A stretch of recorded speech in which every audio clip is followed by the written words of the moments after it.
Committee will come to order. Good morning, everyone, and welcome, everyone. Today we have important business to do. Before I start, I will tell everyone, those of you in the audience, we're so glad to have you here. Thanks so much for coming. This is a public hearing.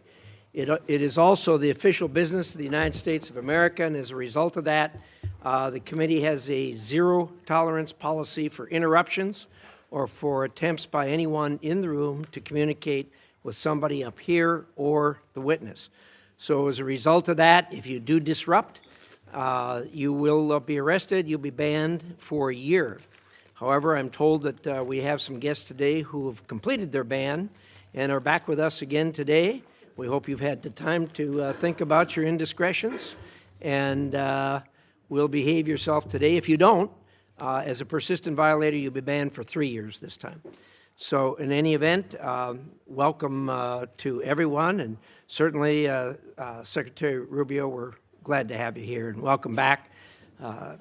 The new co-pilot I got, Pete, is doing just fine in the seat you used to sit in, and I'm glad to have him. Thank you so much for being here. We were a little afraid we were going to lose you to the Miami Dolphins there for a while, but I guess that went a different direction, so it's certainly our gain. I'd like to start this hearing on the Venezuela situation by recognizing the brave men and women who participated in this operation. The intelligence gathering, planning, and execution were incredible.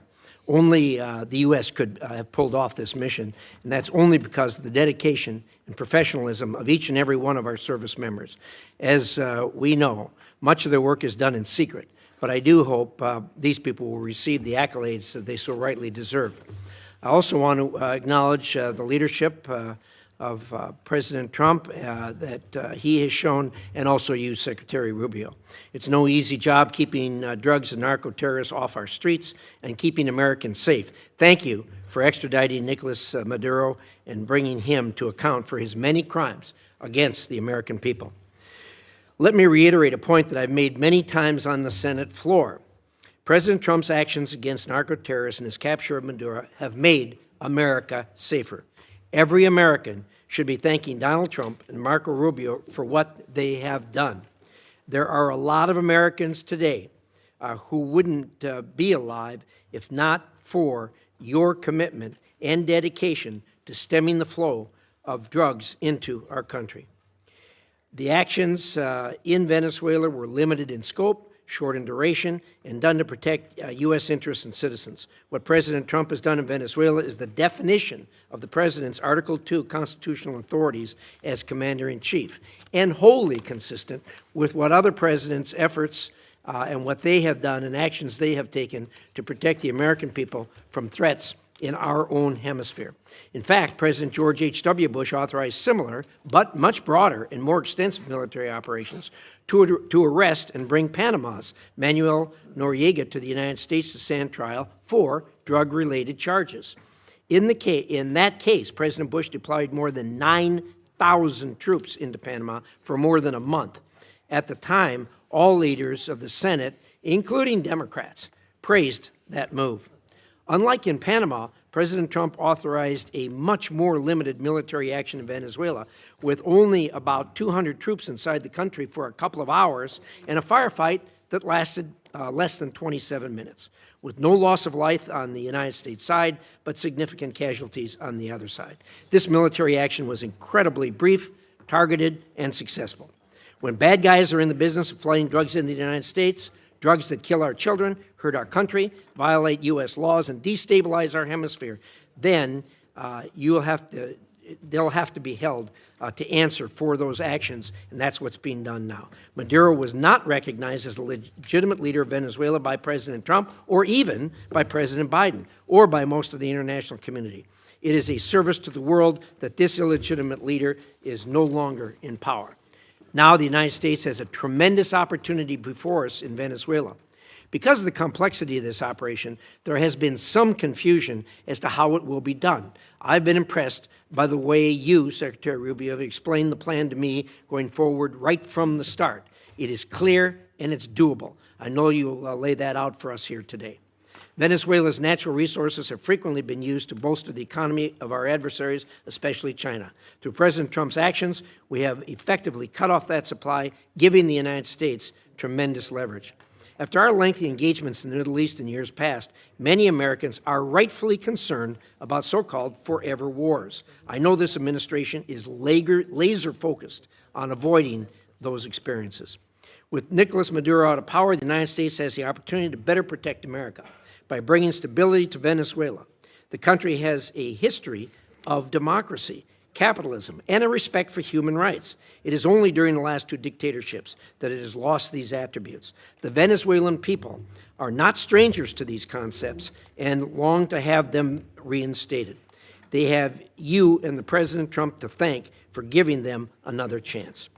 It is all our hope that the Venezuelan people will soon be able to hold free and fair elections for their leaders. To get there, Venezuela may require U.S. and international oversight to ensure these elections are indeed free and fair, unlike their most recent elections. Secretary Rubio, thank you for being here today. I look forward to a productive discussion, and with that, I'd like to hear the distinguished ranking member's views on these matters. Senator Shaheen. Thank you, Mr. Chairman. Welcome back, Secretary Rubio. Thank you for being here. I certainly agree with the chairman in terms of his comments relative to Nicolás Maduro. He was bad for Venezuela, he was bad for the region, and he was bad for the United States. I think the question we have to ask now is, was the raid to arrest him worth the cost? And I also share the chairman's admiration for the military operation that took him out. But the U.S. naval blockade around Venezuela and the raid have already cost American taxpayers hundreds of millions of dollars. Outside estimates are as high as $1 billion. And yet, the Maduro regime is essentially still in power. All the same people are running the country. Maduro's vice president, now the interim president, has taken no steps to diminish Iran, China, or Russia's considerable influence in Venezuela, one of the reasons that has been given for the mission. Her cooperation appears tactical and temporary and not a real shift in Venezuela's alignment. In the process, we've traded one dictator for another. So it's no wonder that so many of my constituents are asking, why is the president spending so much time focused on Venezuela instead of the cost of living and their kitchen table economic concerns? Unfortunately, I think this has been a pattern across the administration, losing sight of what actually advances America's interests and delivers results for the American people. Take the elimination of personnel and departments that were critical to our national security, for example. These are cost-effective tools like Voice of America that help us advance America's interests globally. And Mr. Secretary, as you remember, you strongly supported most of these programs when you were on this side of the dais. The administration says those cuts were about saving money, but the total federal spending last year went up by 4%, not down. We spent more, not less. As a result, our adversaries like China are expanding their influence. And there is broad bipartisan agreement in Congress that China is the central strategic challenge of our time. The president himself has said that as well. But we're cutting foreign aid and diplomacy tools. We're leaving embassies without leadership. We're shutting down counter-disinformation programs. We are driving talent away from the United States while Beijing is actively recruiting it. And I would just like to point out, this is a picture of the globe. These are countries where China has ambassadors in those countries. All of the red, those are China. And places where their diplomats are on the ground, except, of course, for China, which is in blue, and they don't need to put diplomats there.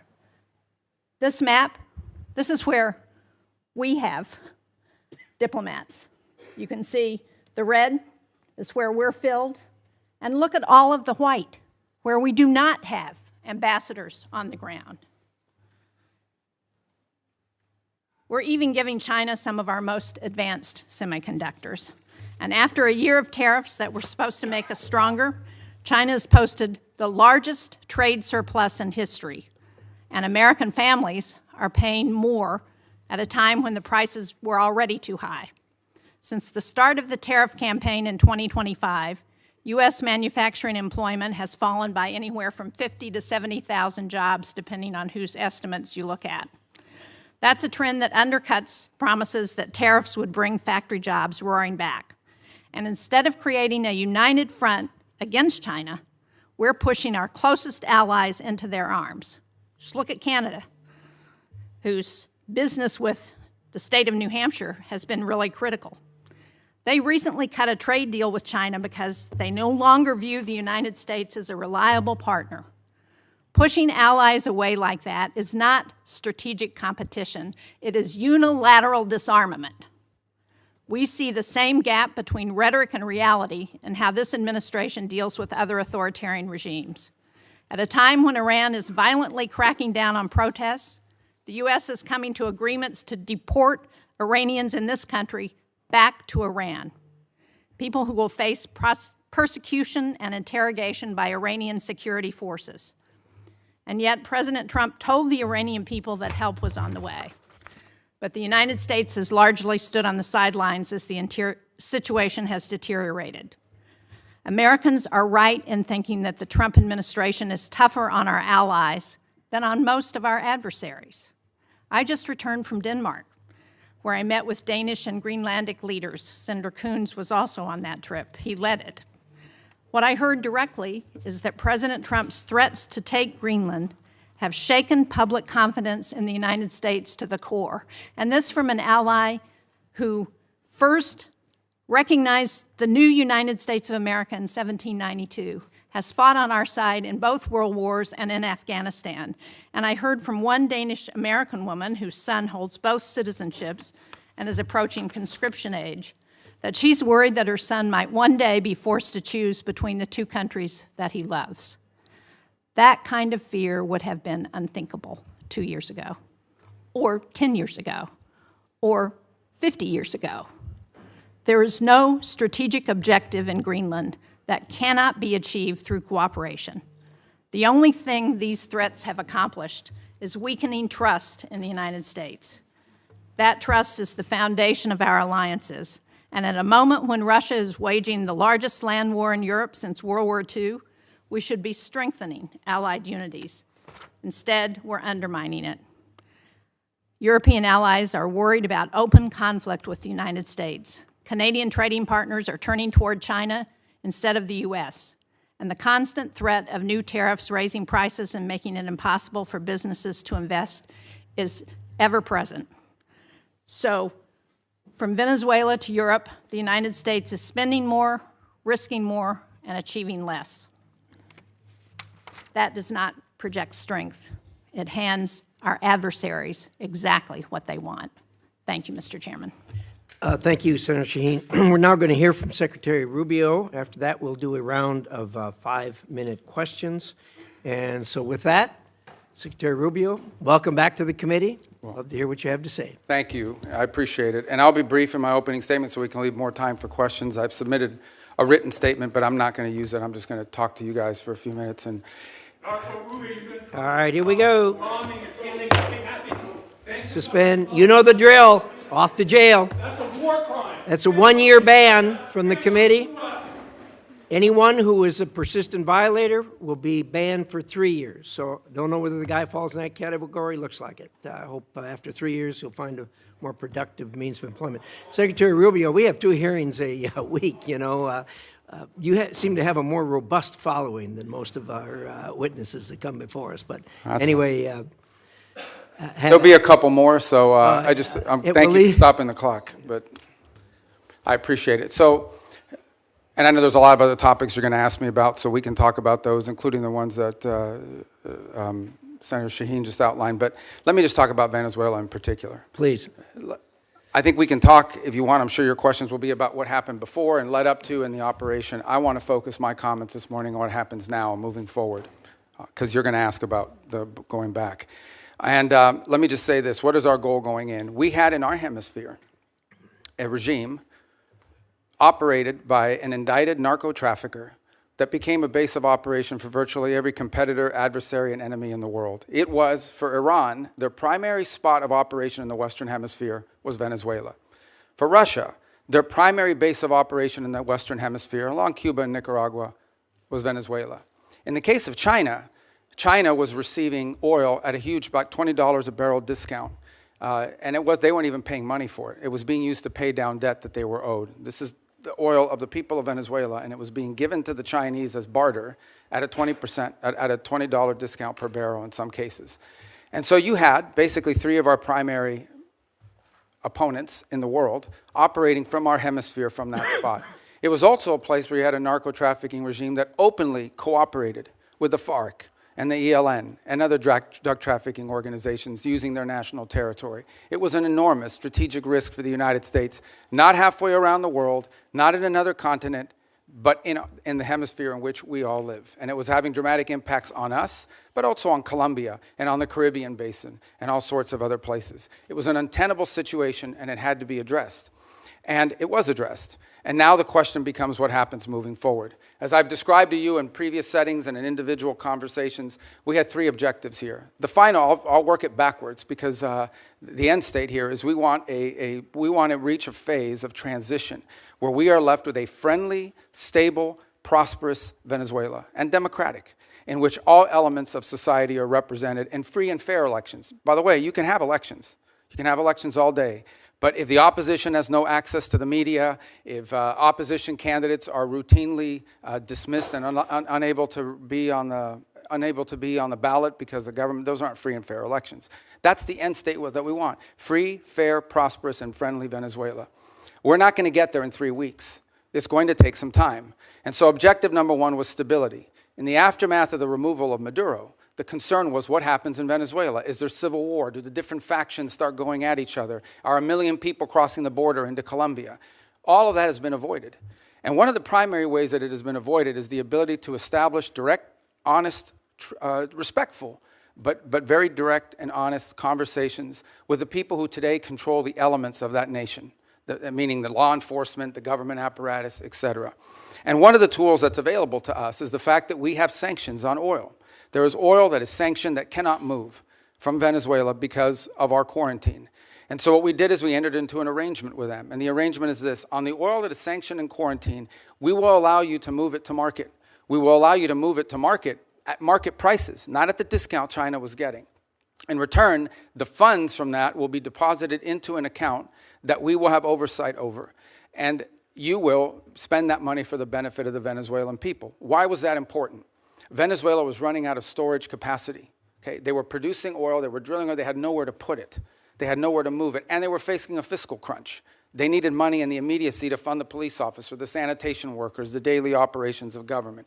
And so we've been able to create a short-term mechanism. This is not going to be the permanent mechanism, but this is a short-term mechanism in which the needs of the Venezuelan people can be met through a process that we've created where they will submit every month a budget of this is what we need funded. We will provide for them at the front end what that money cannot be used for. And they've been very cooperative in this regard. In fact, they have pledged to use a substantial amount of those funds to purchase medicine and equipment directly from the United States. As in fact, one of the things they need is diluent, depending how you want to pronounce it. And that basically is the light crude that you need to mix with their heavy crude in order for the oil to be able to be mixed and moved. They used to get 100% of that from Russia. They are now getting 100% of that from the United States. So we're using that short-term mechanism both to stabilize the country, but also to make sure that the oil proceeds that are currently being generated through the licenses we'll now begin to issue on the sanctioned oil goes to the benefit of the Venezuelan people, not to fund the system that existed in the past. The second is a period of recovery. And that is the phase in which you want to see a normalized oil industry. Again, look, we've got plenty of oil. There's plenty of oil all over the world. Canada produces heavy crude, so it's not like Venezuela's oil is unique in that regard, despite the fact they have the largest known reserves in the world. It's not irreplaceable. But we understand that that is the lifeline. Their natural resources are going to allow Venezuela to be stable and prosperous moving forward. And so we have created what we hope to do is transition to a mechanism that allows that to be sold in a normal way, a normal oil industry, not one dominated by cronies, not one dominated by graft and corruption. To that end, the authorities there deserve some credit. They have passed a new hydrocarbon law that basically eradicates many of the Chavez-era restrictions on private investment in the oil industry. It probably doesn't go far enough to attract sufficient investment, but it's a big step from where they were 3 weeks ago. So that's a major change. We can address some of the other components, but I'll run out of time. But one of the parts of the transition phase, or the recovery phase, is beginning to create space for different voices inside of Venezuelan politics to have an ability to speak out. Part of that is the release of political prisoners. By some estimates, up to 2,000. They are releasing them. They are releasing them probably slower than I would like them to, but they are releasing them. And in fact, you're starting to see some of the people being released beginning to speak out and participate in political life in the country. We have a long ways to go. Look, we can talk in more detail about all of these things. Suffice it to say, I'm not here to claim to you this is going to be easy or simple. I am saying that in 3.5, almost 4 weeks, we are much further along on this project than we thought we would be, given the complexities of it going into it. And I recognize that it won't be easy. I mean, look, at the end of the day, we are dealing with people over there that have spent most of their lives living in a gangster paradise. So it's not going to be like from one day to the next, we're going to have this thing turn around overnight. But I think we're making good and decent progress. It is the best plan, and we are certainly better off today in Venezuela than we were 4 weeks ago. And I think and hope and expect that we'll be better off in 3 months, in 6 months, in 9 months than we would have been had Maduro still been there. So thank you. Well, thank you, Secretary Rubio. We'll now do a round of questions, 5 minutes each. I'd like to start, and I'd ask you to go. I understand we're not in a classified setting, but I think a lot of people had no understanding of the groundwork that was done before the actual action took place. I was incredibly impressed with what you told me about how you, the president, negotiated with parties there on the ground, particularly the parties who were going to be in charge after Maduro was removed. And I wonder if you could talk about that for a minute, understanding that we aren't in a classified setting. And I'd like to, if you could, say a few things about it. Well, one of the things I've come to maybe more fully appreciate than I didn't when I was here in the Senate was the number of contingencies that the Department of War plans for all over the world. The overwhelming vast majority of them will never come to fruition. But there's all kinds of contingencies that are planned for. And one contingency that had to be planned for is the fact that sitting in Venezuela with a $50 million reward on his head was an indicted narco trafficker. In fact, I believe it's the largest reward we've ever issued for anybody. I would remind everybody the Biden administration had a $25 million reward on an indicted narco trafficker, the same person. And so, multiple administrations from both parties have wanted this man arrested. And one of the options the president had before him was the opportunity, if things didn't work out, to go in and remove this individual because he was wanted in a law enforcement operation. Now, obviously, a law enforcement operation against the de facto head of a regime is not as simple as going after some fugitive hiding in a closet somewhere. It required planning, and it required eliminating anything that was a threat to the forces that were going in to extract him. I want to be clear, and I'll share with you what I've shared publicly. We made multiple attempts to get Maduro to leave voluntarily and to avoid all of this because we understood that he was an impediment to progress. You couldn't make a deal with this guy. Okay? This guy has made multiple deals. He's broken every one of them. As a point of example, he made a deal with the Biden administration, and here was the deal that he made. It was a bad deal. We knew he wouldn't keep it. He made the following deal. Pardon my nephews, his nephews, who were convicted narco traffickers, convicted already and serving time in jail. Pardon them. Pardon and release Alex Saab, who was his money man, his bag man, primarily in charge of the portfolio with Iran. Release these people. He, in turn, agreed to release some political prisoners, which he did. Many of them were subsequently exiled or rearrested, and that he would hold free and fair elections, which he did not. In fact, he basically disqualified Maria Corina Machado and any other candidate. And Edmundo Gonzalez ends up being the nominee for the opposition party simply because they forgot to ban him. And they forgot to put him on the ban list. And then despite that, he loses an election that everyone around the world recognizes an illegitimate election. So he's made previous deals. In fact, he's broken so many deals, not even the Vatican has been willing to interact with Maduro in the past because he's broken so many of these deals. He's just simply not a guy you can make a deal with. He had no intent of keeping it. What he wanted to do was tap us along and buy 3 years of time until he could deal with a new administration that he thought may be more favorable, et cetera. He was an impediment to progress. None of the things we're talking about now, not the release of political prisoners, not the transition of the oil industry to a legitimate oil industry, not the erosion of Iranian, Russian, or Chinese influence. None of these things would have been possible as long as Maduro was there. And so this was one option that was available to the president after exhausting every other option to remove this individual from the scene. Again, I'm not here to tell you these are all going to be roses along the way and it's all going to go perfectly. But for the first time in 20 years, we are having serious counter-narcotic talks with Venezuelan authorities about going after narcotics organizations. For the first time in 20 years, we are having serious conversations about eroding and eliminating the Iranian presence, the Chinese influence, the Russian presence as well. In fact, I would tell you that there are many elements there in Venezuela that welcome a return to establishing relations to the United States on multiple fronts. We are at the end talking about a Western country that has a long history of cooperation and work with the United States. At one time, Venezuela, pre-Chavez, was a very strong U.S. ally. And we hope to get back to that point. We're not there. This thing still is in its infancy. But I certainly think a lot of progress has been made in that regard. I was impressed with your description of the fact how careful you were in the operation not to dismantle either institutions or infrastructure, because you wanted to see the Venezuelan people take that over and get back on their feet again. I think that was really a wise decision to make and have it as surgical as it was. The last thing I'd ask about, if you could touch on for just a minute, is I know you spent a considerable period of time negotiating with the people that were going to do day-to-day operations, the Venezuelans who were going to fill the vacuum. How's that going, and how do you feel about where we are there? Well, first of all, let me understand something. I spent 14 years in the U.S. Senate going after these people pretty hard, along with many of you. So, I mean, I understand who they are, and I understand this portfolio from a personal level quite well. So we're very realistic about what we're dealing with here. We also understand that in geopolitics, sometimes that's required. And in this particular case, there are an alignment of interests. And we certainly think that the approach we're taking is preferable to some of the other alternatives that people speculate about or fear. And I would say at this point, I do have to characterize, again, being realistic, clear-eyed, and understanding that there will be impediments and unexpected events along the way. What we have found so far is cooperation, respect, dialogue, and it's not just me. As has been reported in the media, Director Ratcliffe traveled to Caracas and met with leaders there and discussed important items of potential cooperation.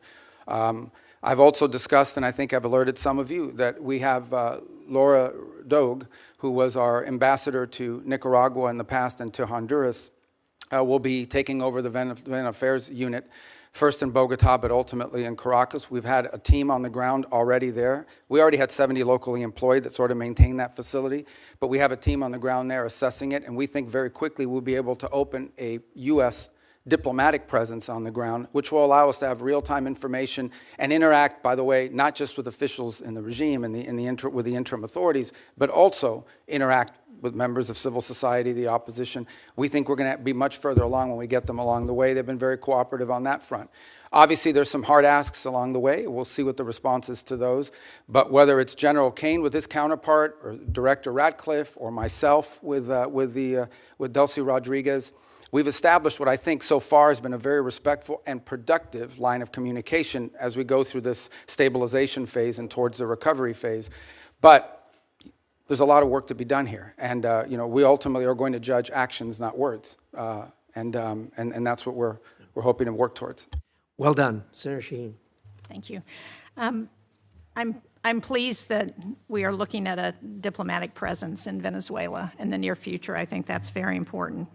But the DEA has reportedly identified Delcy Rodriguez as a significant actor in the drug trade. Do you agree with that?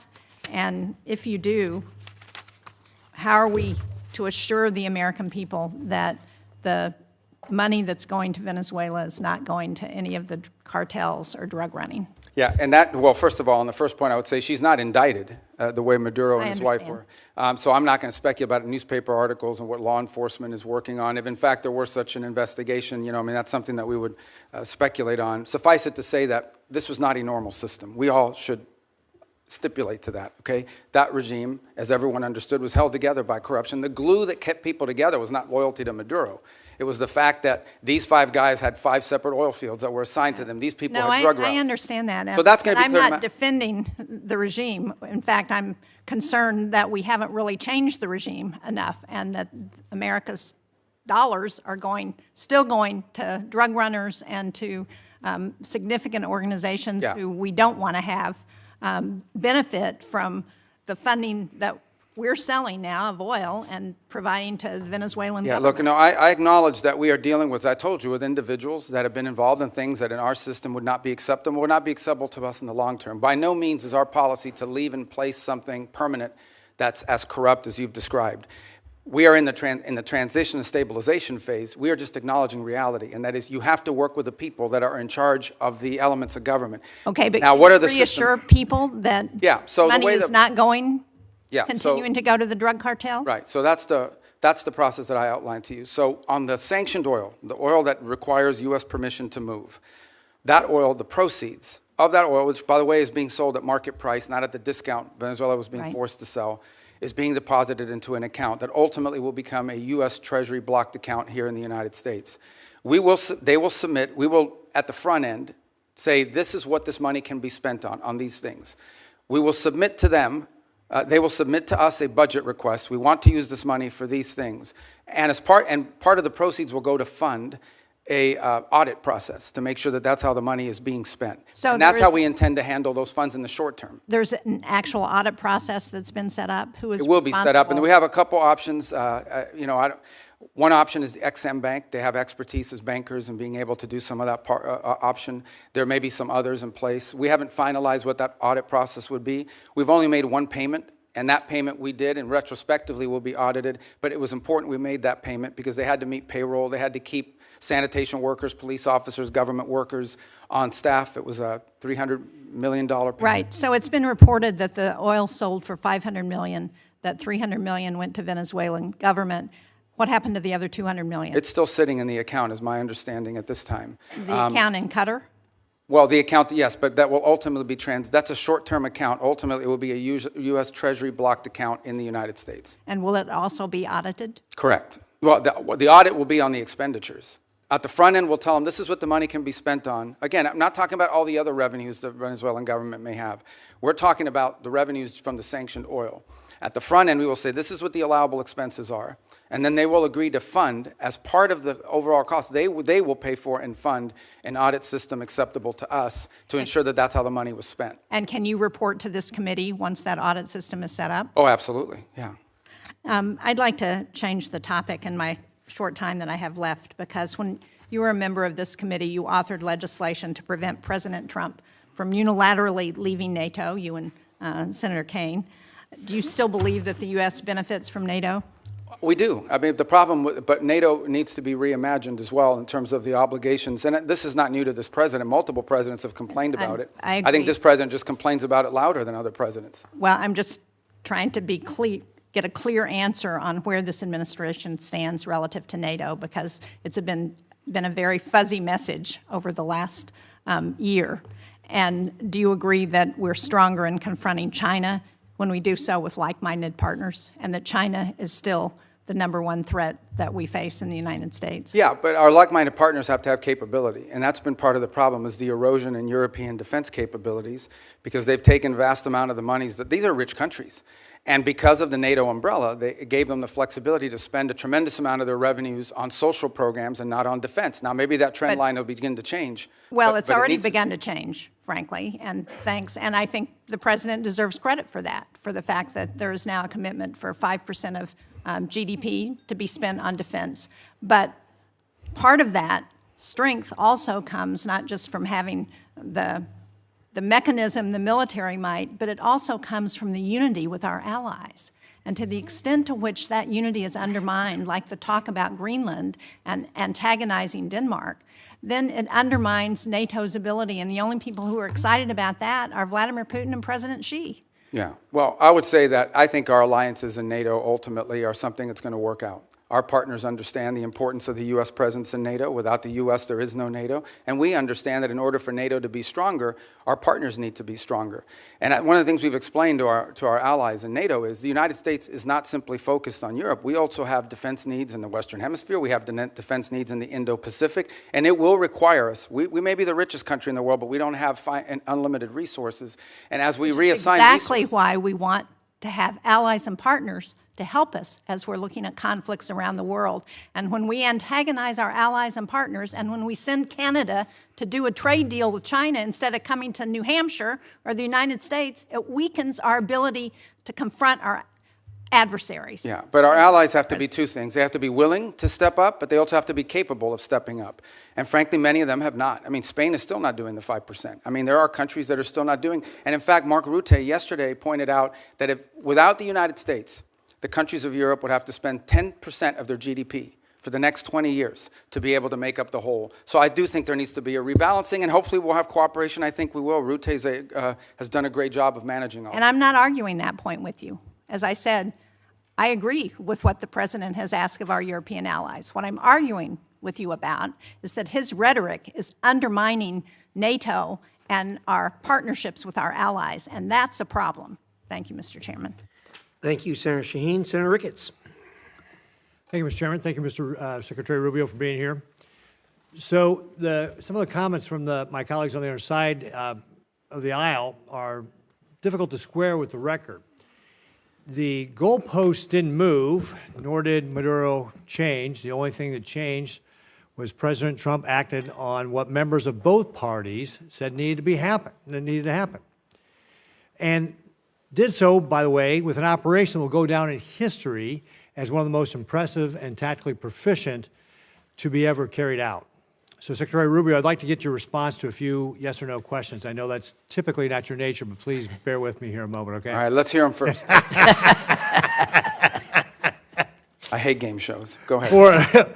For years, the United States had a standing bounty on Nicolás Maduro, correct? Have what, I'm sorry? A standing bounty on Nicolás Maduro. Oh, yes. And this bounty was increased by both the Biden and Trump administrations, correct? Correct. And despite that bounty, did Maduro remain in power? Yes. Did he continue to support drug traffickers? Oh, yes. Was Operation Absolute Resolve a law enforcement operation supported by the military? It was. Did that operation successfully remove Maduro and his wife, and they were taken into custody? Yes. Great questions. Thanks.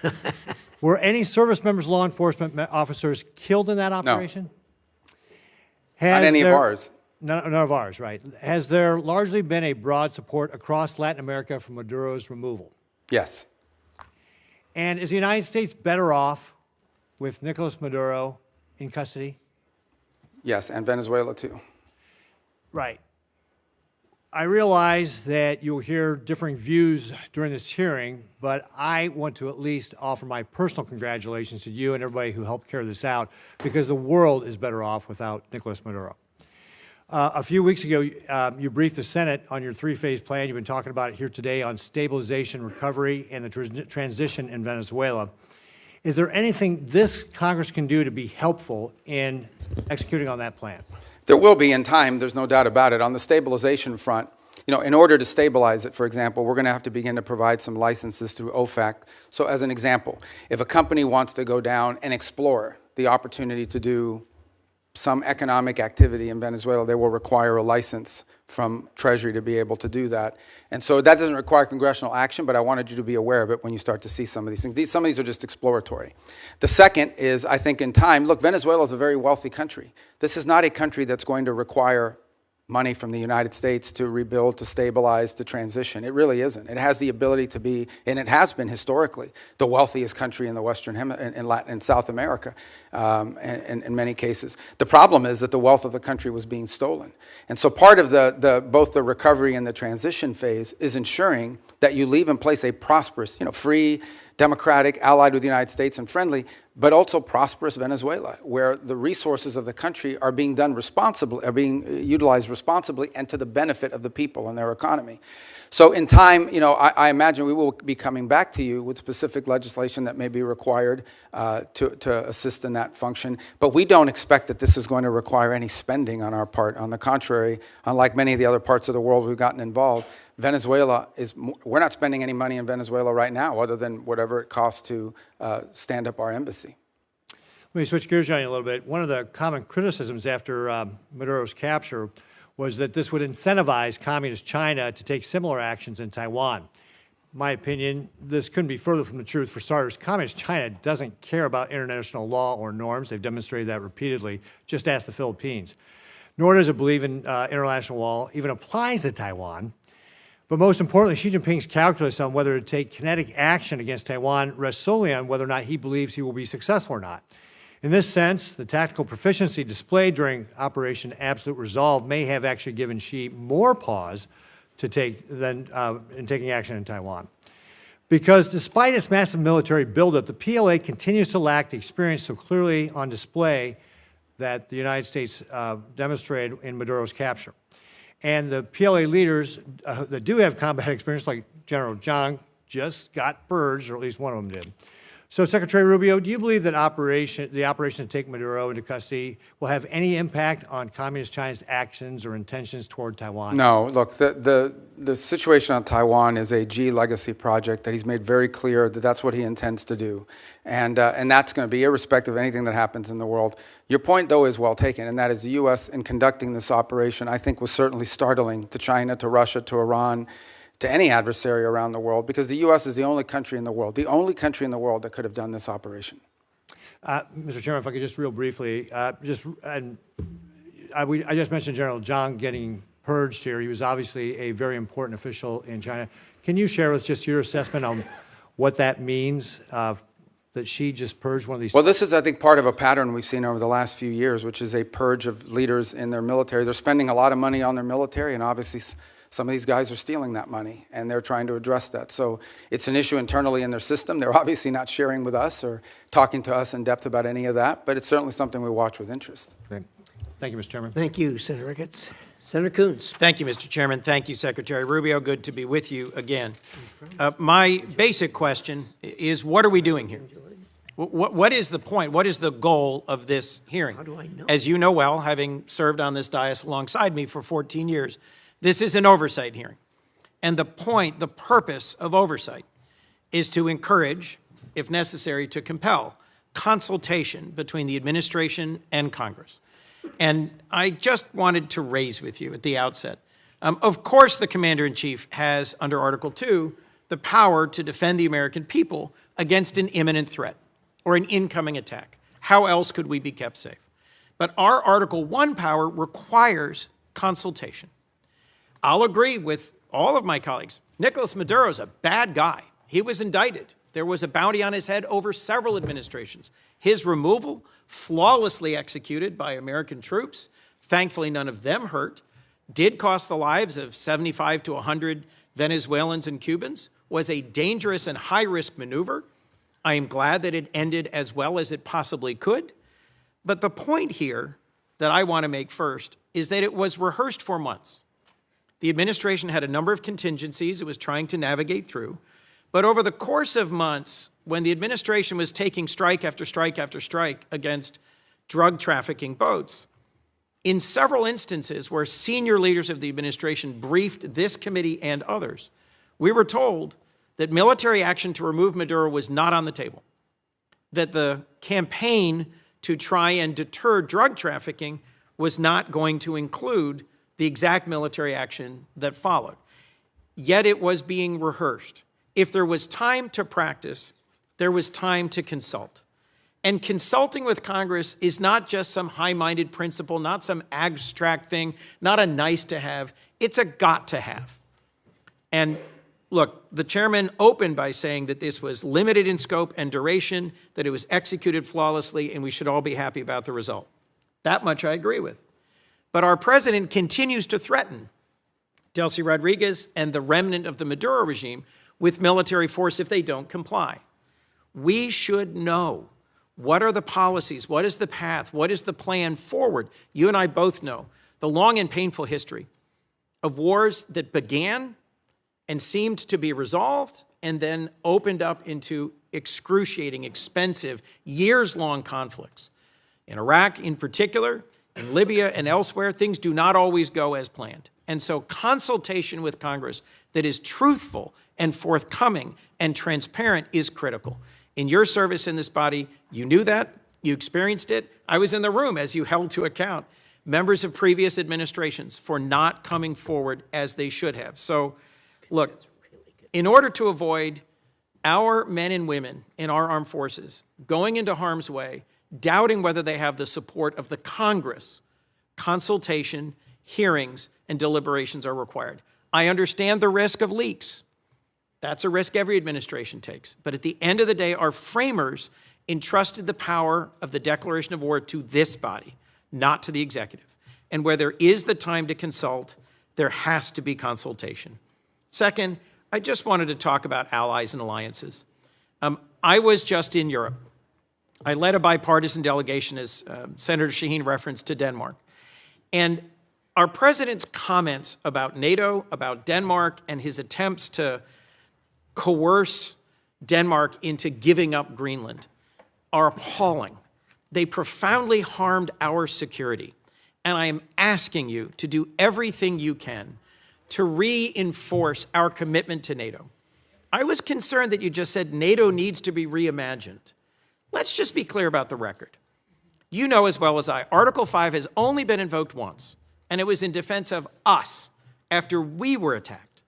Danes and soldiers from almost every other NATO ally deployed and served, fought, and died. 52 days. And for me, the most emotional moment of my visit to Denmark was laying a wreath at the memorial to the Danes who served, fought, and died alongside Americans. So when our president says we never asked for anything from NATO, and they never gave us anything, and you suggest that they aren't carrying their weight, whether it's in bases, or in access, or in troops, or in service, it is allies that will keep us safe in the Indo-Pacific. Our treaty allies, Korea and Japan and Australia and the Philippines, are going to be critical to Indo-Pacific security against our principal threat, China. And in Europe, I'm worried that the very foundations of trust are being shaken. Our democracy depends on consultation with Congress that is truthful and timely, and the confidence of our allies depends on them knowing where we're going next. Today, an armada is steaming towards Iran. Our president is on social media threatening Iran, and I hope I can count on you, Mr. Secretary, to consult with us and inform us before our next actions, whether against Nigeria, Colombia, Cuba, Iran, or anywhere else. And I hope and believe that I can count on you to reinforce the sanctity of NATO, not to reimagine it, but to reinforce it.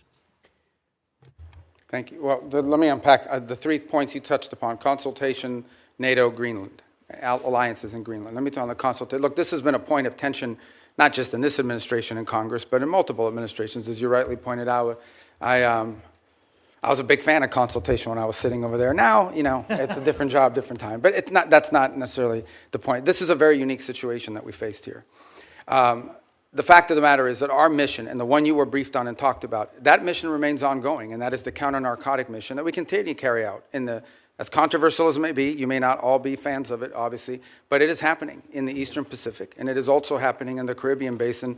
The problem is, or the good news is, there aren't a lot of drug boats moving in the Caribbean Basin anymore, and that's what we had briefed Congress upon. This specific mission that you've talked about, one of the reasons why you rehearse it is to see if it's even feasible, to basically go to the president and say, is this something that's even an option on the table? The truth of the matter is that this mission could not have been briefed to Congress because it wasn't even in the realm of possible until very late in December, when all of our efforts to negotiate with Maduro had failed, and the president was finally presented these options and made these decisions. It was also a trigger-based operation. It may never have happened. It required a number of factors to all align at the right place at the right time in a very limited window, and it wasn't even clear if it was ever going to be possible. There's also the aspect which I do not control, and that is deference to the Department of War on operational security. Despite the fact that we had kept this quite constrained, the truth of the matter is that this was leaked. We now know it was leaked by a contractor at the Department of War that, had it been published, would have endangered the lives of people and/or would have probably canceled the ability to carry out the mission. So this is a real tension, and one that I'm doing the best I can to try to manage within the constraints of two things: operational security and also decisions being made. There are multiple contingencies for events all over the world, including some that none of us think were ever going to come to fruition. And in this particular case, one of the reasons why you rehearse these things in advance is to know whether it's even possible. Is this even doable? And what are the risks associated with doing? So you can present options to the president, who ultimately makes these decisions. In the case of reimagining NATO, it most certainly has to be reimagined. And the reason why it has to be reimagined is not because its purpose is reimagined. Its capabilities have to be reimagined. Let me give you as a point of example. There's a lot of talk about security guarantees. And it's something that there's general agreement about now with the case of Ukraine. But those security guarantees basically involve the deployment of a handful of European troops, primarily French in the UK, and then a US backstop. But in fact, the security guarantee is the U.S. backstop. It is not and I'm not diminishing the fact that some countries in Europe are willing to place troops in a post-war Ukraine.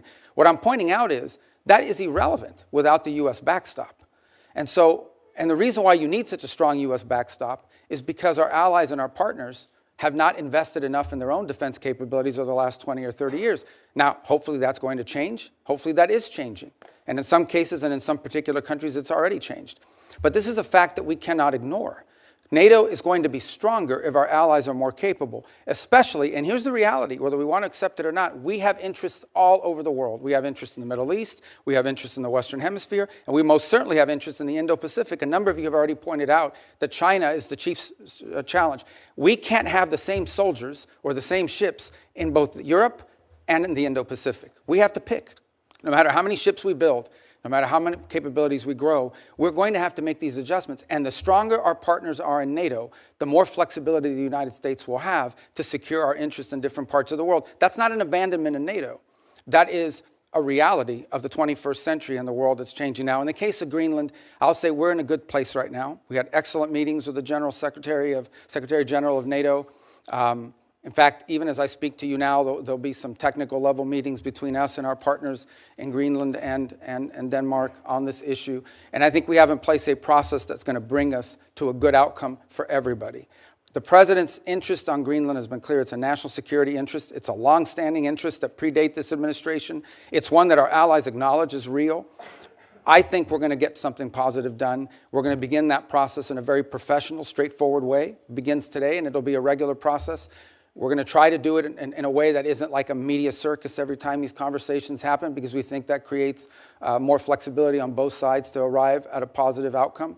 And I think we're going to get there. And I thought it was noteworthy and important that despite your concerns, the President at his speech in Davos made very clear that the United States was not going to use force or military force in Greenland. So I think we're going to wind up in a good place. We got a little bit of work to do, but I think we're going to wind up in a good place. And I think you'll hear the same from our colleagues in Europe very shortly. Mr. Secretary, the Gang of Eight has never leaked. Senator, It is critical that you consult with Congress. For us to be safe, our allies have to trust us. And for this committee to do our work, we have to trust you. Let's work together to restore that. Thank you, Senator Coons. Senator McCormick. Mr. Secretary, thank you for being here. Defending American interests in the face of Russian, Iranian, and Chinese encroachment in the Western Hemisphere is a key to the Trump corollary of the Monroe Doctrine. But Venezuela's new interim leader, in her public commentary at least, defends their ties to Russia, Iran, and the PRC, and had said this week had enough of U.S. interference. So beyond the oil leverage, which you talked about in your testimony, what steps is the administration taking to demand from the interim government to put incentives in place to ensure that they prevent malign actors, foreign terror organizations, and so forth from continuing to have influence and safe haven in Venezuela? Yeah, it's I mean, yes, there's leverage, and I wouldn't just say oil. I think anything that's sanctioned in Venezuela, will, in order for them to normalize it, will require cooperation with the United States. But it's not just leverage, it's also their national interest. It's an alignment of their interest. The truth of the matter is that the United States will be a far better partner for a future Venezuelan government that's free and democratic, and even for the current authorities, than some of the partners they've signed up with now. Frankly, we think it's not in Venezuela's interest to have an Iranian presence or the sale of Iranian weaponry or anything like that into their country. So I think there's alignment there. We think and can argue that some of these criminal elements, which they've allowed to act with impunity in parts of their country, is a deal with the devil. In the short term, it provided revenues to some corrupt regime officials, but in the long term has created real destabilization, not for just them, by the way, but also for Colombia. Just understand something. The FARC dissidents and the ELN operate with impunity from Venezuelan territory. They control Venezuelan territory. Yeah. And some of that was through deals with individuals aligned with the regime because they made money off of that. But we don't think that's in the long-term interest. Do they agree? And what's been expressed to us by leaders of the interim authorities is that they agree. And now we're going to test it. Despite the public commentary, there's a recognition, you think, and progress. Look, we all have politics. Yeah. Even in places like that. Suffice it to say what I've said from the very beginning, and that is we are going to judge based on actions, not words. And that's going both ways. You can tell us you're going to do all these great things. If you don't do them, you didn't do them. Or you can say, I'm not going to do these great things, but if you do them, you did them. Good. And I think we can point to some things now that show you, just as an example. Think about it. Within 2.5 weeks of Maduro's removal, they passed reforms to the hydrocarbon laws, which basically roll back many of the Chavez-era restrictions on private ownership and investment in their country. It doesn't go far enough. It probably needs to do more, but that's extraordinary. That never would have happened 2 or 3 weeks ago. It certainly wouldn't have happened if Maduro was still there. So I think these are signs of progress. Do they still have political prisoners? They do. But many are increasingly being released every single day, and some are actually being released and beginning to speak out again. And we're going to watch very closely how they're treated and how that happens, because that'll be part of how we judge them and their actions. You not touched words. on my second question, which is this long history of very sordid history for outside investors coming into Venezuela. And the president and you had a meeting with our energy leaders in the Oval Office to talk about the opportunity to invest. And there was, worries about the safety of investing. What steps beyond what you just described in terms of the hydrocarbon law, security guarantees for workers, any sorts of certainty that investors are gaining, which is going to allow them to have the confidence to move on the opportunities of Venezuela? Yeah, I mean, the first step is some of these investors or potential investors need to get a license from OFAC to be able to even explore this. Then they need to be able to go down there and meet with people and see what's happening and make that determination. Here's what I would say. Venezuela has a lot of oil. They do. But there's a lot of oil in other places too. Companies are only going to invest somewhere if they know we're going to invest, we're going to make our money back with a profit, and our land isn't going to be taken from us. And if you try to, there's a court we can go to and contracts we can enforce. That's the level of certainty that we're talking in terms of security. And that's part of this transition process. That's part of this recovery process, is to normalize their industry. Because if not, they'll just invest the money in Guyana, or they'll just invest the money in some other part of the world that has oil. They're not going to risk it. So it's to their benefit to have set up a normal, transparent process that encourages foreign investment, not just in oil, by the way, and other natural resources, but in other sectors of their economy. I mean, it's unlimited, whether it's retail, whether it's banking. I mean, a country that's prosperous and generating economic activity holds the promise of all sorts of economic activity. I'm going to try to squeeze in one more question, if I could, just in my remaining seconds, just very briefly. We've heard such differing accounts, and the president has spoken strongly, you have as well, on the deaths in Iran and the horrible atrocities that are being committed. Can you give us some sense of, we see reports of thousands, tens of thousands. What's the State Department's best estimate of what's happened on the ground? Well, in the thousands for certain. And look, I think regimes, including that one in Iran, have learned that when you start shooting people in the head with snipers, it's effective. I mean, it works, and they've done it, and it's horrifying. And that's what we've seen. That regime is probably weaker than it has ever been. And the core problem they face, unlike the protests you saw in the past on some other topics, is that they don't have a way to address the core complaints of the protesters, which is that their economy's in collapse. And the reason why there's economies in collapse is because they spend all their money and all their resources building weapons and sponsoring terrorist groups around the world instead of reinvesting it back into their society. And as a result, have taken on massive global sanctions, which has isolated their economy and their country. And so that's what the Iranian people are demanding, is that they stop doing that and start caring about them and get these sanctions off them. And this regime is unwilling to do it. So the core challenge is the protests may have ebbed, but they will spark up again in the future, because this regime, unless they are willing to change and or leave, have no way of addressing the legitimate and consistent complaints of the people of Iran who deserve better. Very good. Thank you. Thank you. Senator Murphy.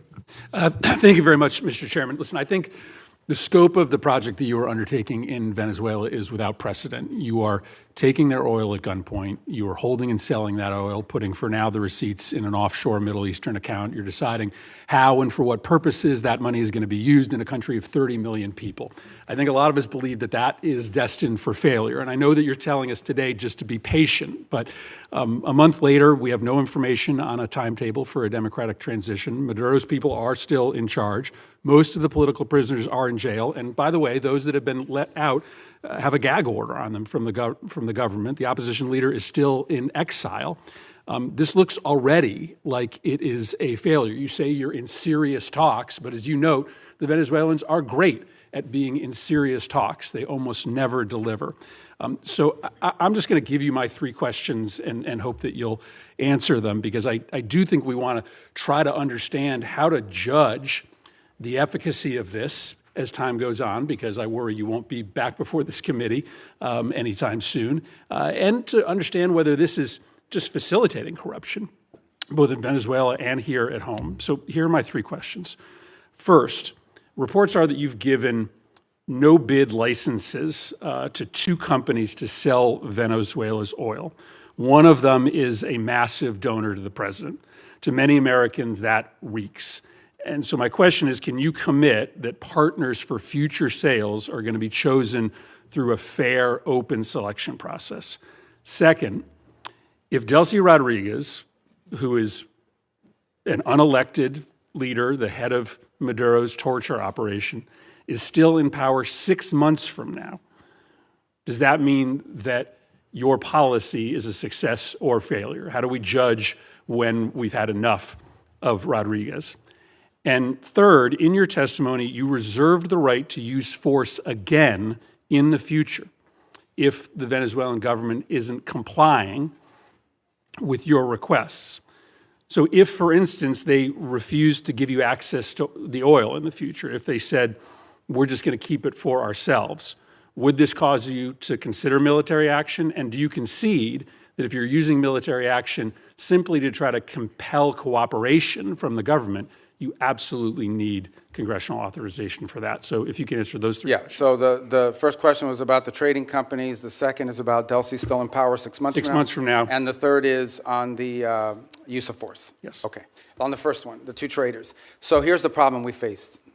The problem we faced in the short term is they had no place to put oil. They were running out of storage capacity for their oil. We had to move that oil to market very quickly. The only way to move it to market very quickly is to plug into these 2 primary trade companies that could sell it in the open market. That is not the permanent outcome here. That is a short-term fix to a short-term problem, which is they were literally storing oil. They brought in tankers and had tankers sitting offshore just to hold their oil. At some point, their capacity to produce was going to be shut down and their ability to generate revenue. So we had to move that oil very quickly. The long-term plan is not those 2 trading companies. The long-term plan is for them to have a normal energy program that sells directly into the market, directly, to refineries and to companies that are exploiting and exploring it. For example, Chevron has operations there that never stopped. They seek to expand those operations. They don't need those trading companies. So those trading companies were a short-term fix for a very acute problem because we wanted to prevent societal collapse because they had no money for revenue. On the second point about her being still in power, look, let me say this, a couple things. This is not unprecedented. I can point to a number of places, Spain, Paraguay, 2 examples of places in which there was a transition, from an autocratic regime to a democratic regime, and it took time. I can't give you a timeline of how long it takes. It can't take forever. It's not even been 4 weeks since Maduro was reduced. A year, 2 Well, I think years? we need to be, let me put it to you this way, we need to be much further along 6 months from now, even 3 months from now. That may not be satisfactory to you, but I'm saying we have to be much further along 3, 4, 5 months. 3 or 4, 5 months from now cannot look like what today looks like. And I think there's acknowledgement on both sides of that. I can probably give you a better answer, and this is not deflecting, when we finally have people on the ground like the ambassador and the team around her on a daily basis that are interacting. Because one thing is for me to pick up the phone and talk to Delcy Rodriguez 3 times a week. Another thing is to have someone on the ground on a daily basis that's following these events, is talking to civil society, but also engaging with interim authorities. But the fact of the matter is that, yes, we want to see quick progress. As you said, it's unprecedented, okay? All I'm saying to you is, before this was stagnant. Before this, we had spent 14 years, you were involved in some of those efforts, 14 years trying to change the dynamic in Venezuela. 13, 12, 11, 10, it was a big part of my career in the Senate was spent on this. This is the first time in over a decade that we see even the glimmer of an opportunity to change conditions. A lot of that will depend on us, but a lot of that will depend on them. And it also will depend on the rest of Venezuelan society. How quickly can we get all these Venezuelans that want to go back to Venezuela and participate in civic and economic life back to Venezuela? That's going to be critical here. We recognize that. So yes, we have to be much further along in 6 months. We expect to be further along. And if we're not, I'll tell you. We'll tell you. On the third point of use of force, look, the president never rules out his options as commander-in-chief to protect the national interest of the United States. I can tell you right now with full certainty, we are not postured to, nor do we intend or expect to have to take any military action in Venezuela at any time. The only military presence you'll see in Venezuela is our Marine Guards at an embassy. Okay, that is our goal, that is our expectation, and that is what everything that outlines towards. But if that said, if an Iranian drone factory pops up and threatens our forces in the region, the president retains the option to eliminate that threat. I'm asking a more specific question because in your testimony you suggest that you would use force to compel cooperation, for instance, with oil sales. Do you agree that you have to come to Congress to get authorization if you were simply using force to try to compel cooperation? Well, there's two things. There's the It seems like under an the easy War answer. Powers Act. No, under the War Powers Act, if we're going to be involved in something that's going to put us involved in a sustained way, we have to notify you within 48 hours after the fact, and then if it's going to last longer than 60 days, we have to come to Congress with it. We don't anticipate either of these things having to happen. Everything is moving in a very different trajectory right now. On the other hand, if we tell them we don't want to see drones from Iran, as an example, pointed at the United States or threatening our forces or our presence in the region or our allies' presence in the region, and they refuse to comply with that, the president does reserve the option in self-defense to eliminate that threat. We don't see that. We don't anticipate it. But it could happen. But we hope not. We don't want it to happen. On the contrary, if we had to take military action, it would set us back on all these other things that we're talking about. I can tell you military action is not good for recovery and transition. That's not what we hope to see. It's certainly not our goal here. But a lot of that will depend on them. But I think it would require the emergence of an imminent threat of the kind that we do not anticipate at this time. But that's not, they get a vote on that too. Senator Brasso. Thanks very much, Mr. Chairman. Mr. Secretary, great to see you. Congratulations. What you and President Trump have demonstrated in the past year is clearly peace through strength, and I appreciate the leadership from both of you. We've talked a lot about Venezuelan oil. You know, I focus a lot on energy going to China, and 3/4 of all the oil that went from Venezuela out of the country there last year, 75% of it went to China. They got it at deep discounts. They lots of money back to Venezuela through oil for loan deals. Since the start of this blockade, basically Venezuela crude shipments to China have fallen dramatically. Can you assess or talk a little bit about the impact this has on China's broader energy strategy? Just to be clear, it's a quarantine, not a blockade. A blockade is an act of war. It's a quarantine, and it's been very effective in the sense that it's given us this leverage. In fact, can I just add something, and this might be to Senator Murphy's question as well. The Venezuelan authorities are now identifying ships that they want us to grab. In fact, about a week and a half ago, we grabbed one of these ships. That was, because here's what happened in the aftermath of the Maduro. About 5 ships took off without authorization from the Venezuelans, because they were controlled by some network in the country. With the cooperation of the interim authorities, we seized one of those ships, we brought it back into Venezuelan waters, handed the ship off to the Venezuelans, who in turn fed it into this mechanism, this short-term mechanism that I described to you was created. So we're seeing cooperation on that front. Now, I think your question more specifically was about China. Yeah, so look, China can buy Venezuelan oil, but they're going to have to buy it like everybody else in the world is going to have to buy discounts, it. Yeah, at the normal price. And that money is going to flow back to the benefit of the Venezuelan people in a structured way. And I know that in the short term, that will involve this mechanism we've described. In the long term, our intention is that it would be governed by a democratically elected government. You know, I mean, that, like a normal country would handle it. But it's not just about oil. There's other economic activity, the full spectrum. I mean, Venezuela was, and still, we're not talking about some third world country here. I mean, we're talking about a country that doesn't just have wealth, it has memory, it has history of economic activity, of people who own chains of pharmacies. I know some of these people who own chains of retail stores, including American retailers who had a presence there.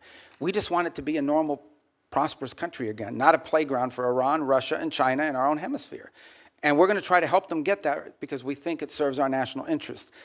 That will require actions on our part, not money, but ultimately that will require them. This is ultimately going to be on the Venezuelan people and Venezuelan society and Venezuelan leaders to make this happen. We're going to be there to help and assist and create the parameters for it, and we feel like we're making really good progress. If we make as much progress over the next 4 weeks as we've made in the last 3.5 weeks, I'll feel very good about that. If it slows down or it gets complicated, I'll certainly let you know. But our anticipation is that we're going to be able to continue to work cooperatively with them because it's in their interest and ours. But I will point out to this. After this operation happened, look at the people who criticized it. I mean, there were others. China, Russia, Iran, Hamas. These were the people that were upset about this strike and this raid and what we did. And I can tell you that in many countries in the Western Hemisphere, there was great pleasure in the fact that Maduro was removed and that it didn't involve an all-out war and an invasion. Since you mentioned Iran, and Senator McCormick mentioned Iran as well, a lot of oil is still going from Iran to China. 1 million barrels a day last year. Lots of that money goes back to Iran, to the dictators, the people that are actually killing others on the street. Can you talk a little bit about what we can do to prevent that from continuing to go and what we're doing to support the Iranian? Some of that is sanctioned oil. It just requires the willingness to enforce those sanctions. And obviously that comes with a cost-benefit analysis. The Iranians are also capable of seizing ships and doing that in retribution. But that's certainly something that will be under consideration, and others have done that in the past. And we have seized, for example, weapons shipments in the past that involve Iranian, and in fact, some of the ships, remember, all of these ships that we're seizing with the oil are with court orders. They're either one of two things. We either have a court order from a federal judge that allows us to seize it because it's in violation of a sanction, or it's a flagless vessel in the shadow fleet. And many of these ships here involve Iran. And some of that oil was going to be ultimately transferred to the excess refining capacity that China currently has. As you mentioned the word shadow fleet, Senator Shaheen and I have legislation on subsea cables. I've asked you about that the last time we were here. The sabotage being done, directly being targeted. I know that Sweden and Finland have both detained Russian ships along those lines. We're going to have a markup on that bill tomorrow. Is that something you continue to support our efforts to go after? It is, and it's featured prominently in the agenda, both at the G7 this year, as it did somewhat last year, but again this year in the G7 will be one of the top items we'll be discussing. And we've also been pushing it as a priority for NATO to consider. The two new things we want NATO to make a priority this year in our conversations are the undersea cable infrastructure and Arctic security, and the third is critical minerals and supply chains. Because ultimately, you can spend all the money in the world on weapons. If you can't make them because you're missing some chip that requires some mineral that China controls, you're in a lot of trouble. Thank you, Mr. Chairman. Thank you. Senator Kane. Thank you. We started this operation on September 2nd with the attack on Venezuelans in boats in open waters. And now we are nearly 5 months in. Next week is 5 months. Finally, a public hearing. Wow, how novel. Finally, a public hearing in the Senate or House. This is the first public hearing we've had. 200 folks who are on secret designated combatant lists have been killed. U.S. troops have been injured. Hundreds of millions of dollars have been spent. An armada amassed. The announcement of a new Monroe Doctrine, which does not land well in the Americas. Democrats have been asking over and over again, can we have a public hearing? Can we share what we know with the American public? Finally, a public hearing. But even that hearing is constrained. I'd like to talk about the complete weakness of the legal rationale about the strikes on boats in international waters, but I can't because the administration has only shared it with members in a classified setting. I can't tell you why the domestic rationale is hollow and the international rationale is hollow. I can't tell you why the rationale for attacking Venezuela is hollow because, again, the rationale has been shared with us in a closed setting.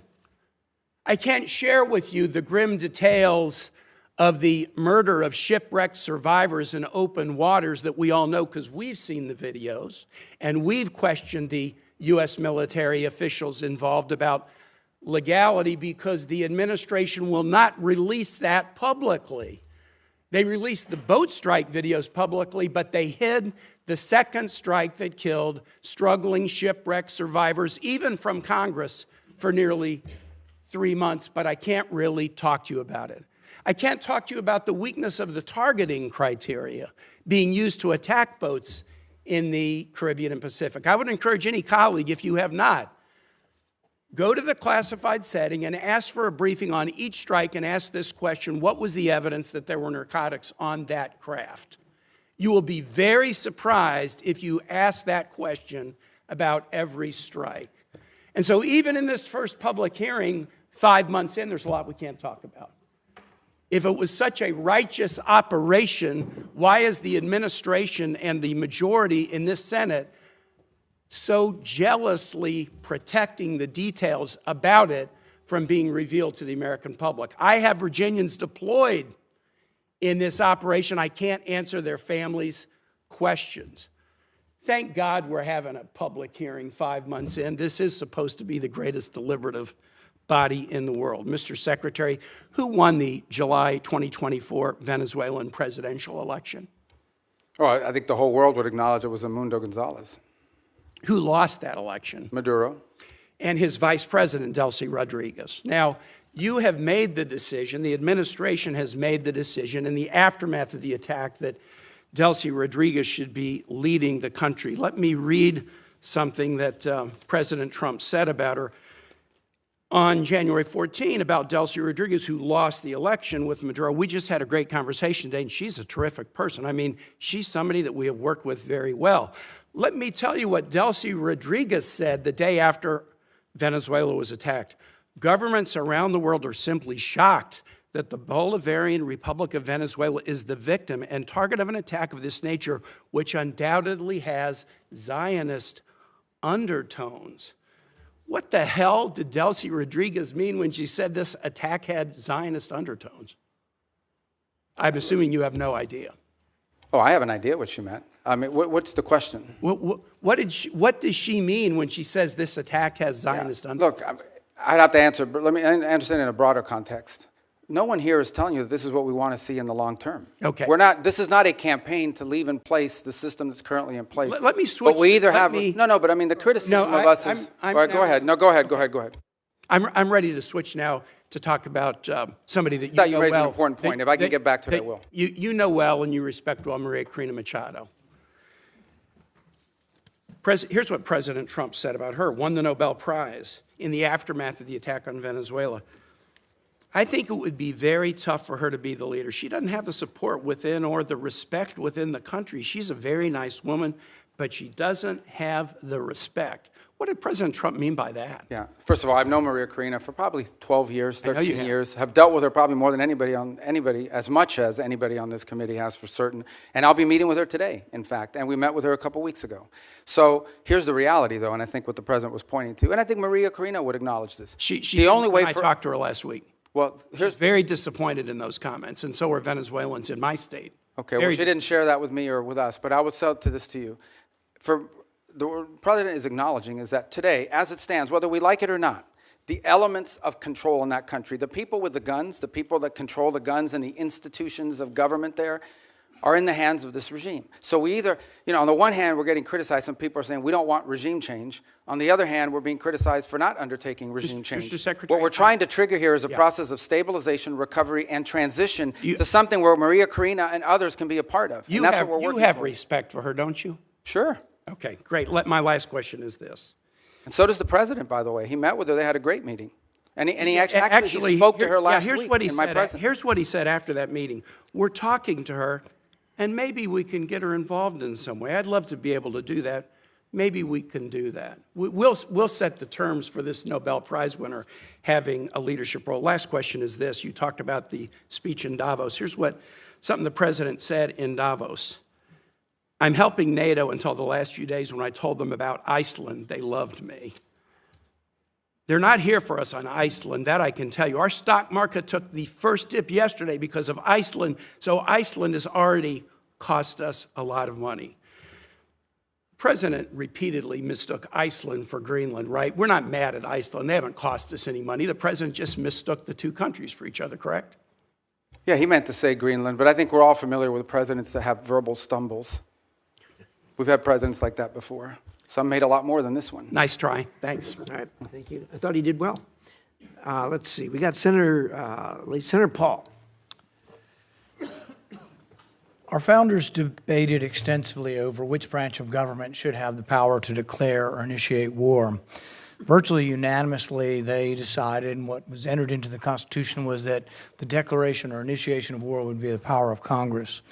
Now, we have many advocates, many of whom are here today, who have been advocates for an expansive notion of presidential power. They often argue that wars are not really wars, that they're kinetic actions or drug busts. I think, though, if you reverse the circumstances, it becomes very difficult for these arguments to hold up.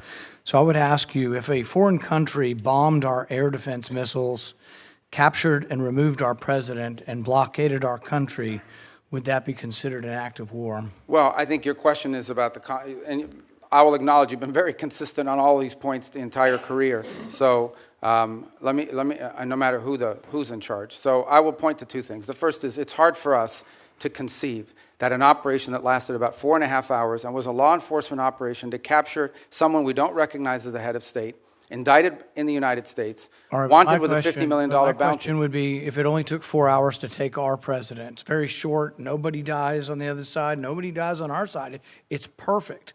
Would it be an act of war? We just don't believe that this operation comes anywhere close to the constitutional definition of But war. would it be an act of war if someone did it to us? Nobody dies, few casualties, they're in and out. Boom, it's a perfect military operation. Would that be an act of war? Of course it would be an act of war. I'm probably the most anti-war person in the Senate, and I would vote to declare war if someone invaded our country and took our president. So I think we need to at least acknowledge this is a one-way argument. One-way arguments that don't rebound, that you can't apply to yourselves, that cannot be universally applicable are bad arguments.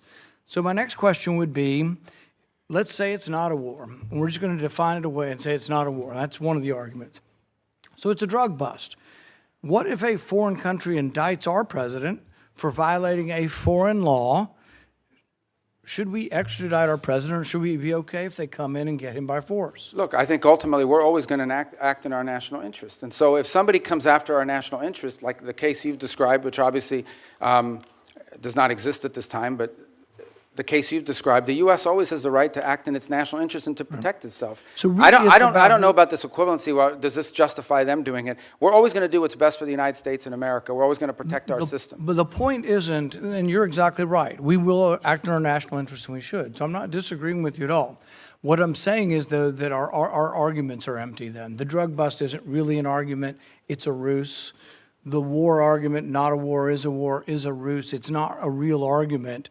And we do what we do because we have the force, we have the might, we do it because it's in our interest. So we wouldn't let anybody come in, bomb us, blockade us, and take our president. We've had arguments about legitimate, illegitimate presidents, bad elections, rigged elections. So there's all kinds of same arguments that we've had in our country that they've had in Venezuela. But we wouldn't argue for an indictment. And these things aren't idle speculation. I mean, Netanyahu's been indicted by the ICC.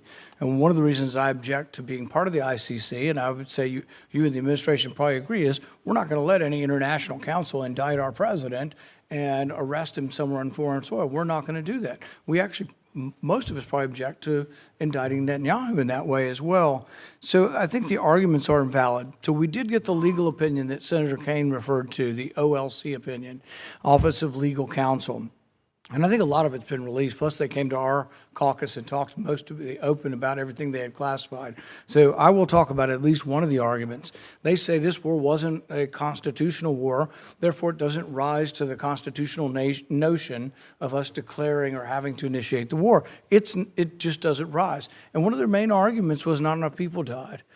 And so there is some number that they aren't specific, but there is some number. I would assume, although I'm not positive, but the 50, 60,000 soldiers who died in Vietnam might be enough for them to call that a war. But here's the problem. It isn't the number, it's that it happens in retrospect. See, our founders gave us the power to initiate or declare war. They didn't give us other powers to execute the war. Those are left to the president.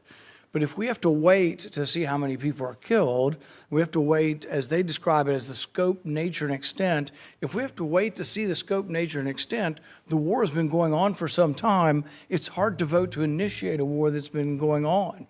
And we can say this war is over, but we're still blockading it, and we may go back in. But there are no clear answers. You know, we put 2,000, we leave 2,000 troops in. Are we going to call that war and initiate it? So the definition of war is very important. And I think we have to acknowledge the problems with our argument. Calling things kinetic action is a disservice to our soldiers. Oh, you weren't really wounded in war. You don't have a Medal of Honor for war. You have a Medal of Honor for a kinetic action.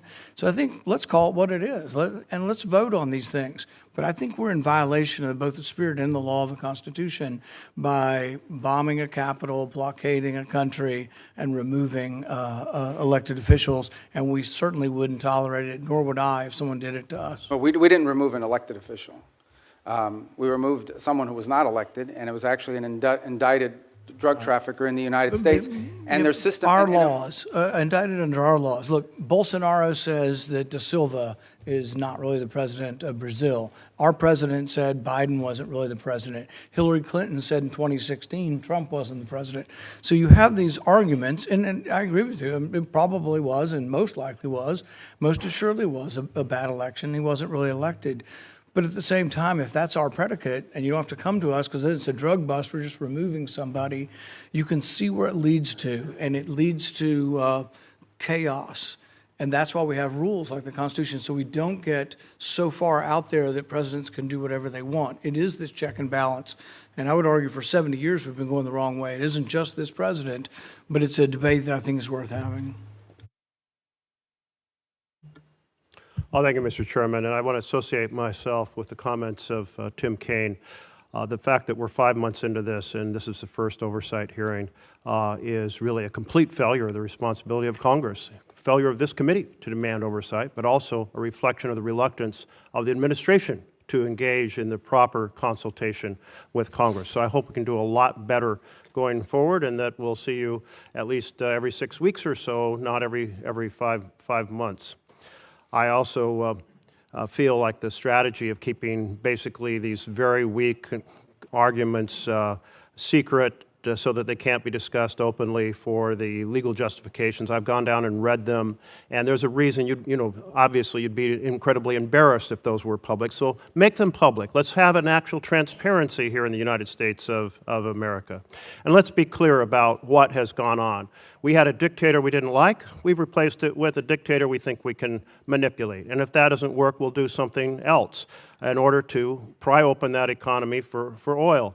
And I must say that you did say something I liked. So let me emphasize that. I'm making progress. Yeah. You said no U.S. taxpayer dollars will be used, no spending on our part, to kind of prop up Venezuela. Can you restate your commitment to that? Yeah, they're not going to need it. For example, we're not spending money in Venezuela right now. I mean, obviously, look, I think you're putting aside embassy operations and all of that. And by the way, there may be some program through foreign aid that some of you might be interested in the future. We don't think that Venezuela is the kind of country that needs that. This is a very wealthy country. Thank you. I'm glad you restated that, because I think that we will see some moment when the administration says, let's subsidize our American oil companies to rebuild the infrastructure in Venezuela. And I must say that's a very unpopular idea among my constituents. I think America needs a lot of investments in infrastructure here. And I think you have a way too rosy sense of the oil economy there. Many experts have said, look, without 10-year prospect horizon of stability, without Canada deciding to ship a lot more of its heavy oil instead of to the Gulf, doing it to Asia so that we prop up the kind of demand in the Gulf, without keeping Iran off the international stage so that the cost of oil, the value is higher. All of those factors would have to be there for our oil companies to want to invest their own money. So I think they'll be coming to the administration. I think you'll all be trying to find some way to subsidize them. But I'm glad what you said today, that you're not going to do it, and I want to hold the administration accountable to that. Second, on terms of the $500 million fund, $300 million, my understanding, has gone back to the Central Bank of Venezuela, and they have essentially exchanged it for bolivars to key industry players. I don't think we have any transparency on what corporations or entities got that hard currency, and yet you did say there's going to be a lot of transparency. You also said, if I understood right, that those funds are eventually going to be brought back into the structure of U.S. control as part of our, formal structure of funds. And in that sense, the Constitution says no money shall be drawn from the Treasury but in consequence of appropriations made in law. So are you going to make sure that if that money comes back into kind of full U.S. control, not an offshore account the way it is now, that we're going to abide by the Constitution? Third point here is that one of the things that transpired is cutting off the oil to Cuba. And I know you have a strong interest in making life difficult for the leadership in Cuba. Can you lay out for us what other things you might be planning in that regard and how those fit into an overall plan? Yeah, well, I'll try to do that in a minute. Let me just say on the rosy projections of oil, it's not rosy projection. I mean, it's either going to happen or it's not. In essence, there's no world in which the United States is subsidizing investment in Venezuelan oil. It's very simple. Oil company will go in and say, okay, this is the oil you have. This is how much it's going to cost us investing on the front end to one end make money pay back our investment plus a profit at the back end, and then depending on the terms of that investment, they'll make a decision about whether it makes sense for that or not. Right now, what you have in Venezuela is a corrupt and broken oil company run by the government that basically takes this money, doesn't reinvest in it at all, and basically sprinkles it to its people to keep the glue that keeps the regime together. We want it to become a normal oil economy. That's what the ultimate goal is here. And in a normal oil economy, companies are going to go in, they're going to look at Venezuelan law, they're going to look at Venezuelan authorities, and they're going to make a determination about whether or not it's worth their investment. And that's the normalization process that we're talking about. That's going to be up to them if they want to have a normal oil economy as opposed to one that is basically used as a way to feed graft in a very inefficient way, but they didn't care about that. If they do it the right way, we think it has great promise and potential over the long term, especially because these investments take a long time. But the U.S. doesn't have to put any money to encourage companies to go in and invest, nor is there any interest in doing so. But a lot of it will That's a depend. point I really do appreciate. Yeah, no, I don't want to see. Well, I don't even think American that's taxpayer even been. dollars going in. I don't think that's even been discussed or considered by anybody. Your second point was, I wrote it here, but now. It's the $300 million Since I left here, being I've had to start redistributed using to these. I corporations in Venezuela. And The second one was what, I'm sorry? Lack of accountability over that. The $300 Oh, million yeah. has already been distributed. On the account. So that's not the permanent structure we want to see. In the long term, we just want them to have a normal industry where the companies are involved in there, they're selling it directly to the market, and we're out of that game. What we're talking about now is the sanctioned oil, the oil that's under our sanction. So we have to monitor how that money moves. So yes, the first $300 million moved for the following reason. We would all agree we didn't want to see systemic collapse. Like one of the things a lot of you told me you were worried about on the short term is this is going to trigger internal chaos in Venezuela. 1 million people are going to storm the border with Colombia. Colombia even stood up troops to their border to prevent it. Brazil was worried about it as well. It's going to lead to fighting in the streets between rival factions and shooting. None of that has happened. And key to that stabilization is ensuring that the government had enough money to meet payroll and meet their basic needs as part of the stabilization. We should not confuse stabilization with transition. This is not what the permanent structure is going to look like. The Treasury's handling the structuring of that account, so I would refer you to them, and I can get you an answer for them as to what the legal framework of that Treasury blocked account is going to look like. That would be very helpful, because what you just mentioned, money to meet payroll, is very different than what we've heard about the money being used to give hard currency to key corporations inside of Venezuela, which would not be meeting payroll. Well, this is where complete oversight is required. Well, we'd like to have transparency over how that's made. Yeah, remember, the first $300 million we're going to have to, on that one, because of the urgency in moving funds to keep the place stable, is going to require us to undertake a retroactive audit of how that money was spent, the first $300 million. But there's probably another $2.5 to $3 billion down the pike at some point, which will have front end through this process I described. I'm not sure if you were here where I described it, and we're still finalizing it. But basically, the way it would look is we would send them a letter saying, on the sanctioned oil proceeds, this is what it could be spent on, and you have to agree to contribute, you have to agree to pay for an auditing system to make sure that that's how it's being spent. That's the process we're trying to create. Again, on Friday will mark the 4-week mark of this all began. I understand, we live in a world where the items move very quickly. This was front page news of 3 weeks ago when we scheduled this hearing, and today other items have captured the attention, but we remain focused on it. So it's only been 3 or 4 weeks, but that's the process we're setting up with Treasury, and obviously as we finalize it, we'll provide that to you. But this is not permanent. This is not the system we want to see in place in the long term. We want to see a normal country. What was your third question? Cuba. Oh, Cuba. Cuba. Oh, okay. I'll tell you about Cuba. Thanks. Okay. Secretary Rubio, as you know, in our home state, this was very popular. Cubans, Venezuelans, Nicaraguans, basically everybody in Latin America has been fighting. A lot of them are in Miami, as you know, because they've had to leave these countries because of socialism and lack of opportunity. So what the president did, the willingness of the president with your support and with Pete Hegseth's and military was very, very, very well thought of. So the first thing I want to say is on behalf of Floridians, thank you for what you guys did. Now, the next is everybody has these ridiculously high expectations, which we all do. We would love to have a free and fair election tomorrow, where there was you knew that there was no oppression. Everybody wanted to run; they could run.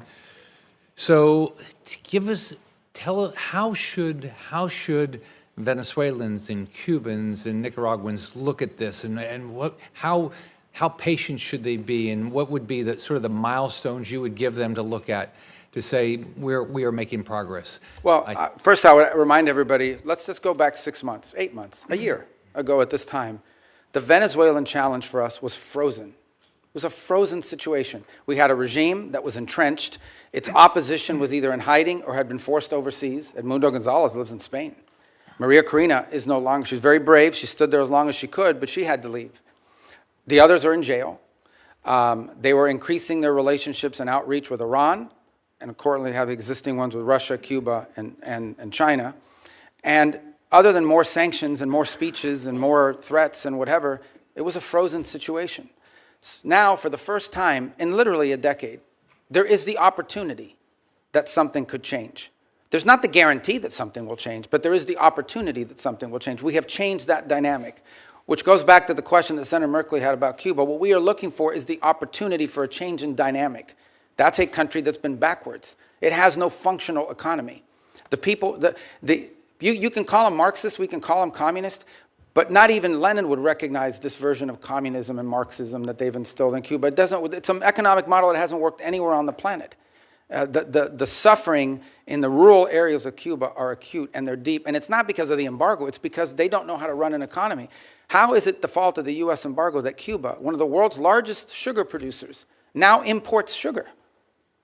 Because no sector of their society works. It's frozen and it's broken.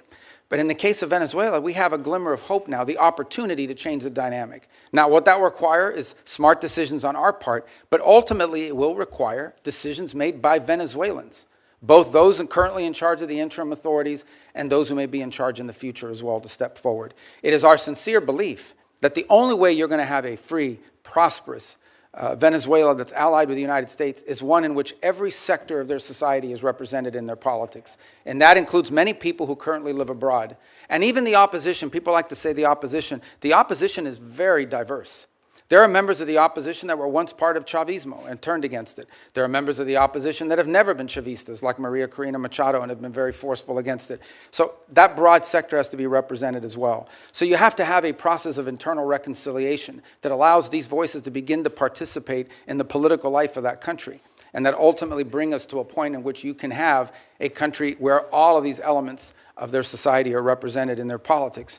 And look, there's a percentage of the Venezuelan population, I don't know what the number is, whether it's 15 or 20, that may not have liked Maduro, but are still committed to Chavista ideology. And they'll be represented in that platform as well. They may not win elections, but they'll be involved in this. That'll be up to the Venezuelan people. But our desire here is to have, what's the end state? We want a Venezuela that has legitimate democratic elections, sometimes elects leaders that are friendly to the United States, sometimes elects leaders that maybe are not the person we would have wanted to win, but that's not unique for us. That happens all over the world. We're not disputing that Petro is the legitimately elected president of Colombia, and yet he doesn't always say nice things about us. So, but we also want a Venezuela that's prosperous, and a Venezuela that's aligned with the United States. And a year ago at this time, this was frozen. Now we have a real opportunity, not just to create change systemically within that country through our help, but their efforts, but also one that is no longer a base of operation, the central base of operation for every geopolitical adversary we have. And that's what Venezuela was under Maduro. And that's what we hope and intend to change. So would you, if you're a Venezuelan that lives in Miami, so what you would say is that you're working hard. There's a lot of variables outside your control. But you'd say right now, political prisoners are being released, never fast enough. The oppression is being reduced, not fast enough. Opposition leaders are speaking up more and more. So we're making progress, and you're going to continue to control the oil to make sure that, that we continue down this path. What I would say is that we share the same goal and the same outcome we want for Venezuela.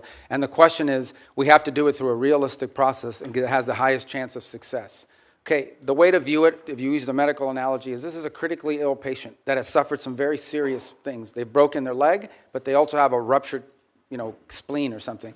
You've got to deal with the life-threatening first before you deal with a broken leg. And even when you deal with a broken leg, there's going to be a period of rehabilitation. You don't just go from having your leg repaired in a surgery to running on a treadmill the next day. There's going to have to be a process here. But the process has an arrow moving towards accomplishments, achievements, and positive things. What I would say to the people who I know quite well as you do is, for the first time in over a decade and a half, there is the real possibility of transformation. And a lot of it will depend on them, because there are many people living in Florida and across the country who would like to go back and be a part of Venezuelan economic life. Many of them are eager to do so. They're going to need them. Venezuela is going to need them to come back and rebuild the businesses that were taken or lost and engage themselves in both civic and economic life.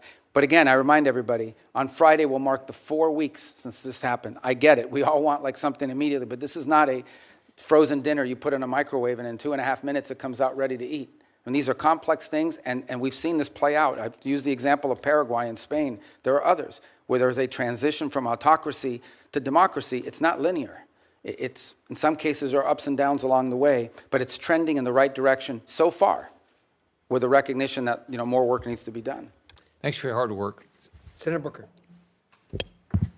I just want to start by saying what's plain, frankly, be plain to Senator Rubio and plain to members here, is that it should not have taken this long to have this hearing. Fundamentally, we have a crisis, I believe, in our democracy right now, which is the failure of Congress to do its job, to provide checks and balances, oversight, to provide the kind of constitutionally mandated work that we should be doing to keep a balanced government.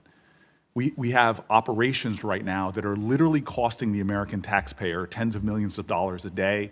The buildup in the Caribbean alone is hundreds of millions of dollars a month, but we're not providing that kind of oversight that's necessary. So from our power to the purse, to our important work of providing a check and balance to an administration, what we're seeing right now is unacceptable and speaks to what I think is a growing constitutional crisis in our country, which is a Congress that is just lying down for the administration to do whatever it wants, whenever it wants.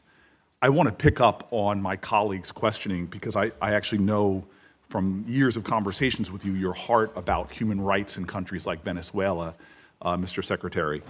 And you issued a travel warning, a level 4 travel advisory from your department's website that says, right now in Venezuela, there's a high risk of wrongful detention, torture, terrorism, kidnapping, arbitrary enforcement of laws, crime, and more. And when we hear from the president that he is in charge, that you all are running this government, to that extent, I have a lot of concerns when it comes to the rampant human rights violations that are persisting. Cabello is Maduro's key hardline enforcer. He's continued to intimidate and suppress Venezuelan voices. He remains in control of Venezuela's security services, the colectivos. We're seeing extraordinary examples that the constant oppression of the people is continuing as these folks are remaining in control of the country.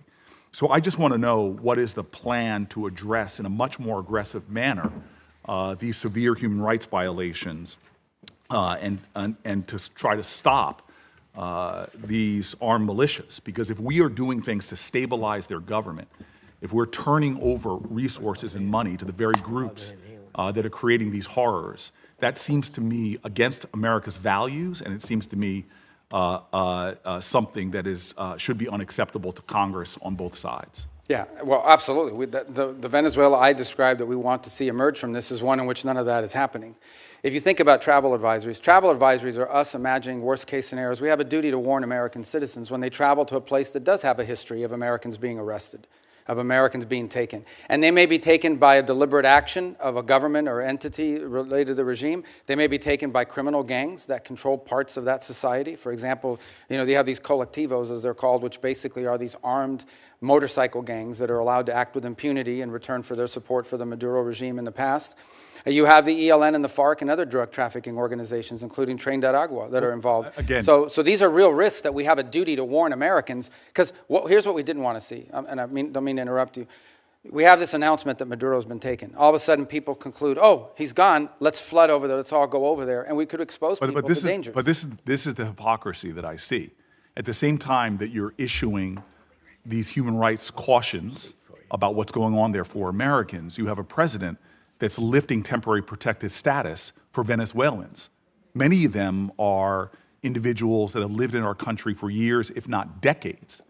When I hear from the Venezuelan community, I hear an outrage that at the very same time that you are affirming here that these armed militias are running around suppressing voices, we have an administration that has said very clearly that they're not only going to be lifting temporary protected status for Venezuelans living in the U.S., but instead of protecting longtime American residents, their quote, the administration is putting people back on deportation flights and sending them into that madness. Does that make sense to you? Well, first of all, the travel advisories for American citizens traveling there and the threats posed to Americans. What you're describing Why lift temporary protected status? Well, the problem with temporary protective status was it was granted to so many people in such a vast numbers so quickly without proper vetting by the previous administration that there's a real concern that there were gang members that had received TPS simply because of the nation they came from and the time in which they came. It became so big and so massive. The overwhelming majority of Venezuelans are not members of Trained at Agua, but there were Trained at Agua and other criminal elements embedded in the TPS system. And the numbers were so large that the administration felt it had to cancel the program in order to appropriately vet it through on the individual cases. Excuse me, Mr. Secretary, this might not surprise you. I don't trust this administration and the way they use terms like terrorist. I've seen them calling American citizens domestic terrorists who are people trying to peacefully protest. The problem we have right now is the administration continues to make policies that seem to contradict their words, and yet we don't have a process in place for Congress to do its job because people are not calling folks in for these hearings and not providing the kind of oversight that we need. It is very frustrating to me that we still have a repressive regime in power in Venezuela suppressing human rights, yet we are cooperating with them, we are funding them, and we're not calling out the ridiculousness of the violence that's going on there. At the same time, we're taking people who have lived in our country for years and years and years and sending them back into that hell where they can be targeted, where they can be abducted, where they can be held for hostage because they know they have American family members that are still here. This is a situation ripe for where we are being complicit in continuing human rights violations, and that needs to stop. And I thank you. Just on 2 points. We're not cooperating with them to continue doing what they're doing now. We're cooperating with them to transition away from what's happening now. And as I said, we're not even 4 weeks into this thing. And if it continues to look like this in 6 months, 9 months, a year from now, if progress isn't being made, we'll have very different feelings about it. But what we're cooperating on is not the continuation of what's happening. It's a movement away from all this and transitioning ultimately to something that looks nothing like this. That's the goal. But it's been less than 4 weeks. I mean, we think we've made substantial progress in a very short period of time. But I acknowledge we want to make a lot more progress. This is not the end state that we want. Senator Corner. Mr. Secretary, I want to expand a little bit on the question that Senator Barrasso raised about Venezuelan oil. But primarily what I want to do is focus on something that's come to be known as the shadow fleet or ghost fleet of Russian and Iranian oil that's been used, that's subject to sanctions, which has, with the complicity of Venezuela, been used to evade sanctions to help fund the Russian war against Ukraine and help Iran remain the #1 state sponsor of international terrorism and fund its proxies, which have been responsible for so much death and misery in the Middle East. So it strikes me that Venezuela, even though it has a lot of oil, has been more involved in trying to assist its allies, namely Iran and Russia, in circumventing these sanctions to help them fund their nefarious activities, both in the Middle East and in Ukraine. But obviously, they're also a source of additional energy, which is needed by China. Can you help us understand that better? And is the law enforcement operation to arrest Nicolás Maduro and the current status of our engagement with Venezuela helping us deal with that ghost fleet or the evasion of sanctions?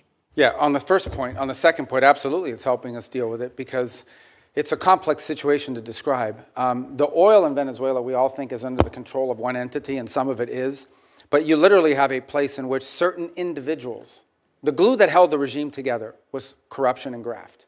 Like people said, I'm supportive of this regime, and they didn't, not because they like Nicolás Maduro, but because Nicolás Maduro set up a system that guaranteed them a profit.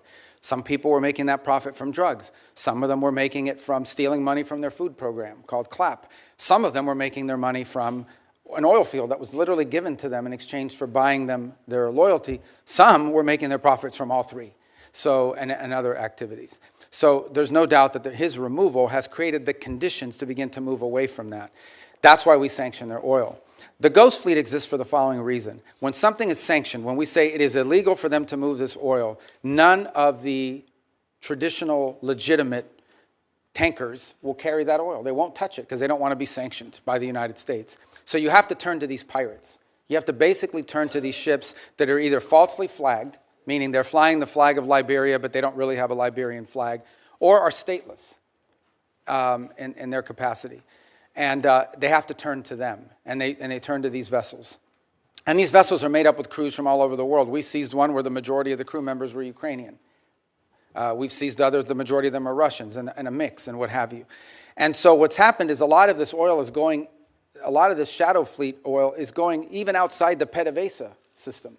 And those are the ones that we have now been seizing as well as the ones that are involved outside the PDVSA system. Our goal is to rope all of this illegal oil into a channel that goes into this account that ultimately goes to the benefit of the Venezuelan people. This is an interim step. This is not the way we want the oil industry to look like in perpetuity. This is simply a way to provide revenue so that there isn't systemic collapse while we work through this recovery and transition phases. So there's no doubt that when Maduro was there, we had no cooperation on any of this. Zero cooperation. But I will tell you this, since the time Maduro was removed, not a single illegal ship has headed towards Venezuela. And the ones that you hear us seizing are all the legacy ones that took off or have been seized in the past. So we have got a really good handle on this as a result of it. And what's really changed is the dynamic that the Venezuelan interim authorities are now actually helping us identify shadow fleet ships that they want us to seize and feed into this new interim mechanism. So let me turn to Iran. Obviously, the president authorized a strike against their Iranian nuclear program, and what I consider to be a magnificent demonstration of American military power.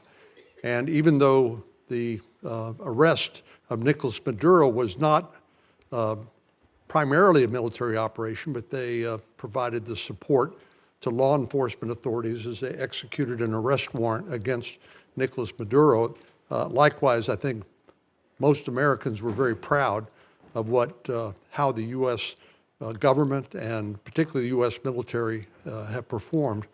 But I know the president's very concerned about what's happening to the demonstrators in Iran. And of course, there's some estimates that as many as 30,000 Iranian demonstrators have been executed by the regime. But I know the president's being presented with a range of options. We notice a lot of movement into the region by our Navy and other authorities. But what happens if the supreme leader is removed in Iran? What happens next? Well, that's an open question. I mean, no one knows who would take over. Obviously, their system is divided between the supreme leader and the IRGC that responds directly to him. And then you've got these, quasi-elected individuals, the ones that wear the suits on television who are part of their political branches, but ultimately have to run everything they do by the supreme leader. So I don't think anyone can give you a simple answer as to what happens next in Iran if the supreme leader and the regime were to fall, other than the hope that there would be some ability to have somebody within their systems that you could work towards a similar transition. I would imagine it would be even far more complex than the one we're describing now, because you're talking about a regime that's in place for a very long time. So that's going to require a lot of careful thinking if that eventuality ever presents itself. On the issue of our presence in the region, here's the baseline I want to set for everybody. The baseline is this. We have 30 to 40,000 American troops stationed across 8 or 9 facilities in that region. All are within the reach, theoretically, not theoretically, in reality, all are within the reach of an array of thousands of Iranian one-way UAVs and Iranian short-term ballistic missiles, short-range ballistic missiles that threaten our troop presence. We have to have enough force and power in the region, just on a baseline, to defend against that possibility. That at some point, as a result of something, the Iranian regime decides to strike at our troop presence in the region. The president always reserves the preemptive defensive option. In essence, if we have indications that, in fact, they're going to attack our troops in the region, to defend our personnel in the region. We also have security agreements, the Defense of Israel Plan and others, that require us to have a force posture in the region to defend against that. And so I think it's wise and prudent to have a force posture within the region that could respond and potentially, not necessarily what's going to happen, but if necessary, preemptively prevent the attack against thousands of American servicemen and other facilities in the region and our allies. I hope it doesn't come to that. But that's, I think, what you're seeing now is the ability to posture assets in the region to defend against what could be an Iranian threat against our personnel. They certainly have the capability to do it because they've amassed thousands and thousands of ballistic missiles that they've built. Despite the fact that their economy's collapsing, they keep spending money on that. Thank you. Thank you. Gentlemen, do I understand that you're yielding to Senator Duckworth? Is that correct? Both of you? Senator Van Hollen? Are you going to yield to Senator Duckworth? Okay. Senator Duckworth. I thank my colleagues. My daughter has dental surgery, so they're being very kind so I can get her through that. Thank you. Mr. Secretary, last March, the President invoked the Alien Enemies Act, a notorious wartime law last used for Japanese internment. He said that he was responding to the Maduro regime's supposed invasion or other acts of war against the United States. But in recent weeks, you, the Department of Justice, and our friends across the aisle have repeatedly said that we are not at war with Venezuela. Secretary Rubio, if that is true and we are not at war with Venezuela, will you advise the President to rescind his invocation of the Wartime Alien Enemies Act? Well, that was a mechanism to remove people from our country that prevent grave danger. So, for example, we know for a fact that Tren de Aragua is a very dangerous gang. In fact, I believe, if I'm not mistaken, I may have been the first member of Congress. This is a wartime act, Mr. Secretary. Well, are we currently at war with Venezuela? No, we're not in a state of war in Venezuela. Okay, the Supreme Court has described the Alien Enemies Act as a wartime power, our Supreme Court. And before now, the Alien Enemies Act was only invoked during the War of 1812, World War I, World War II, when it was used to intern thousands of innocent civilians.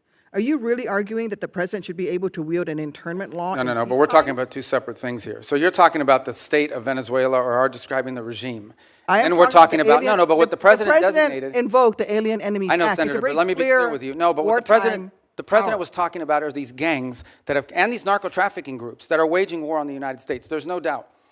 These groups have waged war on the United States. They have waged, for example, Tren de Aragua is not just a criminal gang presence in our street. It is a criminal gang directly responsible for narco-trafficking. The Trump administration has acknowledged that the vast majority of the men it rounded up and deported to torture under this law had no criminal records whatsoever. We didn't torture anybody. Over 75%. Who did we torture? We haven't tortured anybody. We've arrested people that are members of gangs and we've deported them. We don't want gang members in our country. Independent investigations have found that many of the men were here legally. If the administration is willing to lie about who it's targeting under this law, what protections do totally innocent people have against abuse? Again, I want to ask you, will you advise the President to rescind his invocation of the Wartime Alien Enemies Act? No, of course not. I mean, these are people that are threats to the national security of the United States. But I've described this in hearings in the past, including before you guys. So you're saying that we're at war? We are absolutely. When it comes to narco-trafficking groups and criminal gangs that are targeting the United States for criminal activity. We're in a state of war. There's no doubt about the fact that we're confronting them in a warlike setting because they're waging war on us. And do the Geneva Convention They're waging war against us and they're enemy combatants as a result of it. And the fact of the matter is that we are confronting these irregular groups, and that's one of the great challenges of the new century in this hemisphere in particular, is that these non-state actors who possess state-like capabilities in terms of their weaponry pose a grave danger to the United States. I don't think any American would dispute that we have cartels that pose a threat to the national security of the United States. With all of the other laws of when it comes to warfare. I mean, you're saying that he can invoke this wartime power. No, I'm saying, you're asking me, I'm here to discuss foreign policy and what's in the realm of the Department of State. Well, I think your questions are better directed at the Department of Justice. Enemies Act, but I would tell you that. Which is a wartime, which is something that but you're asking me a question that's, can be invoked during wartime. But you're asking only me a been question invoked during the War of 1812, World War I, and World War II. You're it's only been invoked 3 question. times, and this President is invoking it. Okay, you're asking me a question about the domestic application of a law that's best directed to the Department of Justice. No, it is because you're asking me something to opine on something that's in the realm of the Department of Justice in terms of its domestic application. I can tell you that the United States is most certainly confronting terrorist and criminal organizations operating in our hemisphere that pose a grave danger to the United States. Anyone who believes that gangs that flood our country with fentanyl or cocaine are not threats to the United States is not living in reality and certainly does not reflect the opinion of most Americans. The President already said that he was ready to put American troops in Venezuela again. So we're at war right now. So if things don't go well with the Chavistas you've empowered, when did the President say he was going to put troops in Venezuela? A military option, what is your criteria for returning to a military option and putting boots on? Well, I don't recall the President saying he was going to put troops in Venezuela. Where did he say that? I'm asking you, what are your... But that's what you said. I didn't remember the President has already said that he was ready to put American troops in Venezuela. No, I think the president has said that he retains the right as commander-in-chief to protect the United States against any imminent threats. Maybe that involves troops, maybe that involves air power. We hope, but we don't anticipate that being the case in Venezuela. I worry that you're playing fast and loose with our nation's Well, I just gave you military. And testimony let me here. just say, I just want to conclude by Yeah, saying, but I just gave you testimony of how well things are moving forward, not as fast as everybody but you would like. also said So that why- in 6 or 9 months, if things don't go well, you're going to have to do something else. And the president's already said that he's not ruled out the military option. And you've also just said that, yes, we are at war. The president has But wartime every powers. president retains so the power to use military to it's reasonable for me protect. to ask you, And I gave you a very specific example. Every president retains the right to defend the United States against an imminent threat. Yes, if there are Iranian, just give you an example, Iranian drones deployed in Venezuela that could threaten the United States, we most certainly will address that, even if it's located in Venezuela. But we hope we don't get to that point. We don't expect to get to that point. I don't think that we're not trending in that direction. That's a fact. But that said, you know, on the, the one people hand, of America people are here are worried that unhappy this we're is a president cooperating who with engages Venezuela. in yet On the other hand, they another want us to forever go to war, with Mr. them. Secretary. What's we that? don't need to be in another forever war, and that is the pathway that we are going towards. And let me just say, Well, how are we let me going towards a conclude- let me forever just- let war me if we're just dealing with conclude. we're Well, dealing you're with not Delcy ruling out a Rodriguez every military day? option. You're not going to ask him to rescind his invocation of the Alien Enemies Act. That puts Americans in jeopardy. And let me just say something about the president's recent comments about NATO allies. When I served in Iraq, there were Polish forces there with us. There were British forces there with us. There were Spanish forces there with us. I personally landed in Elzi, España, which came under direct attack by insurgents. Polish troops who have worked with the Illinois military, with the Illinois National Guard for 30 years, died in Afghanistan, Mr. Secretary. All the president so I just wants want is for NATO to is have that more our NATO capabilities. allies have stood beside wants us, our allies to and have more we NATO need to maintain the strength of that alliance. I get it. yield All back. the Senator, your president wants is our time's allies. up. Not making much progress here. Well, let me just say, the president just wants our allies to have more capabilities to be involved in operations like that, God forbid, in the future if necessary. That's not what he an said. unreasonable He said request. that they stayed a little behind, and they certainly did not come to our defense. And Well, which not they every did. country in Europe, not every country in NATO participated in those missions. Some did.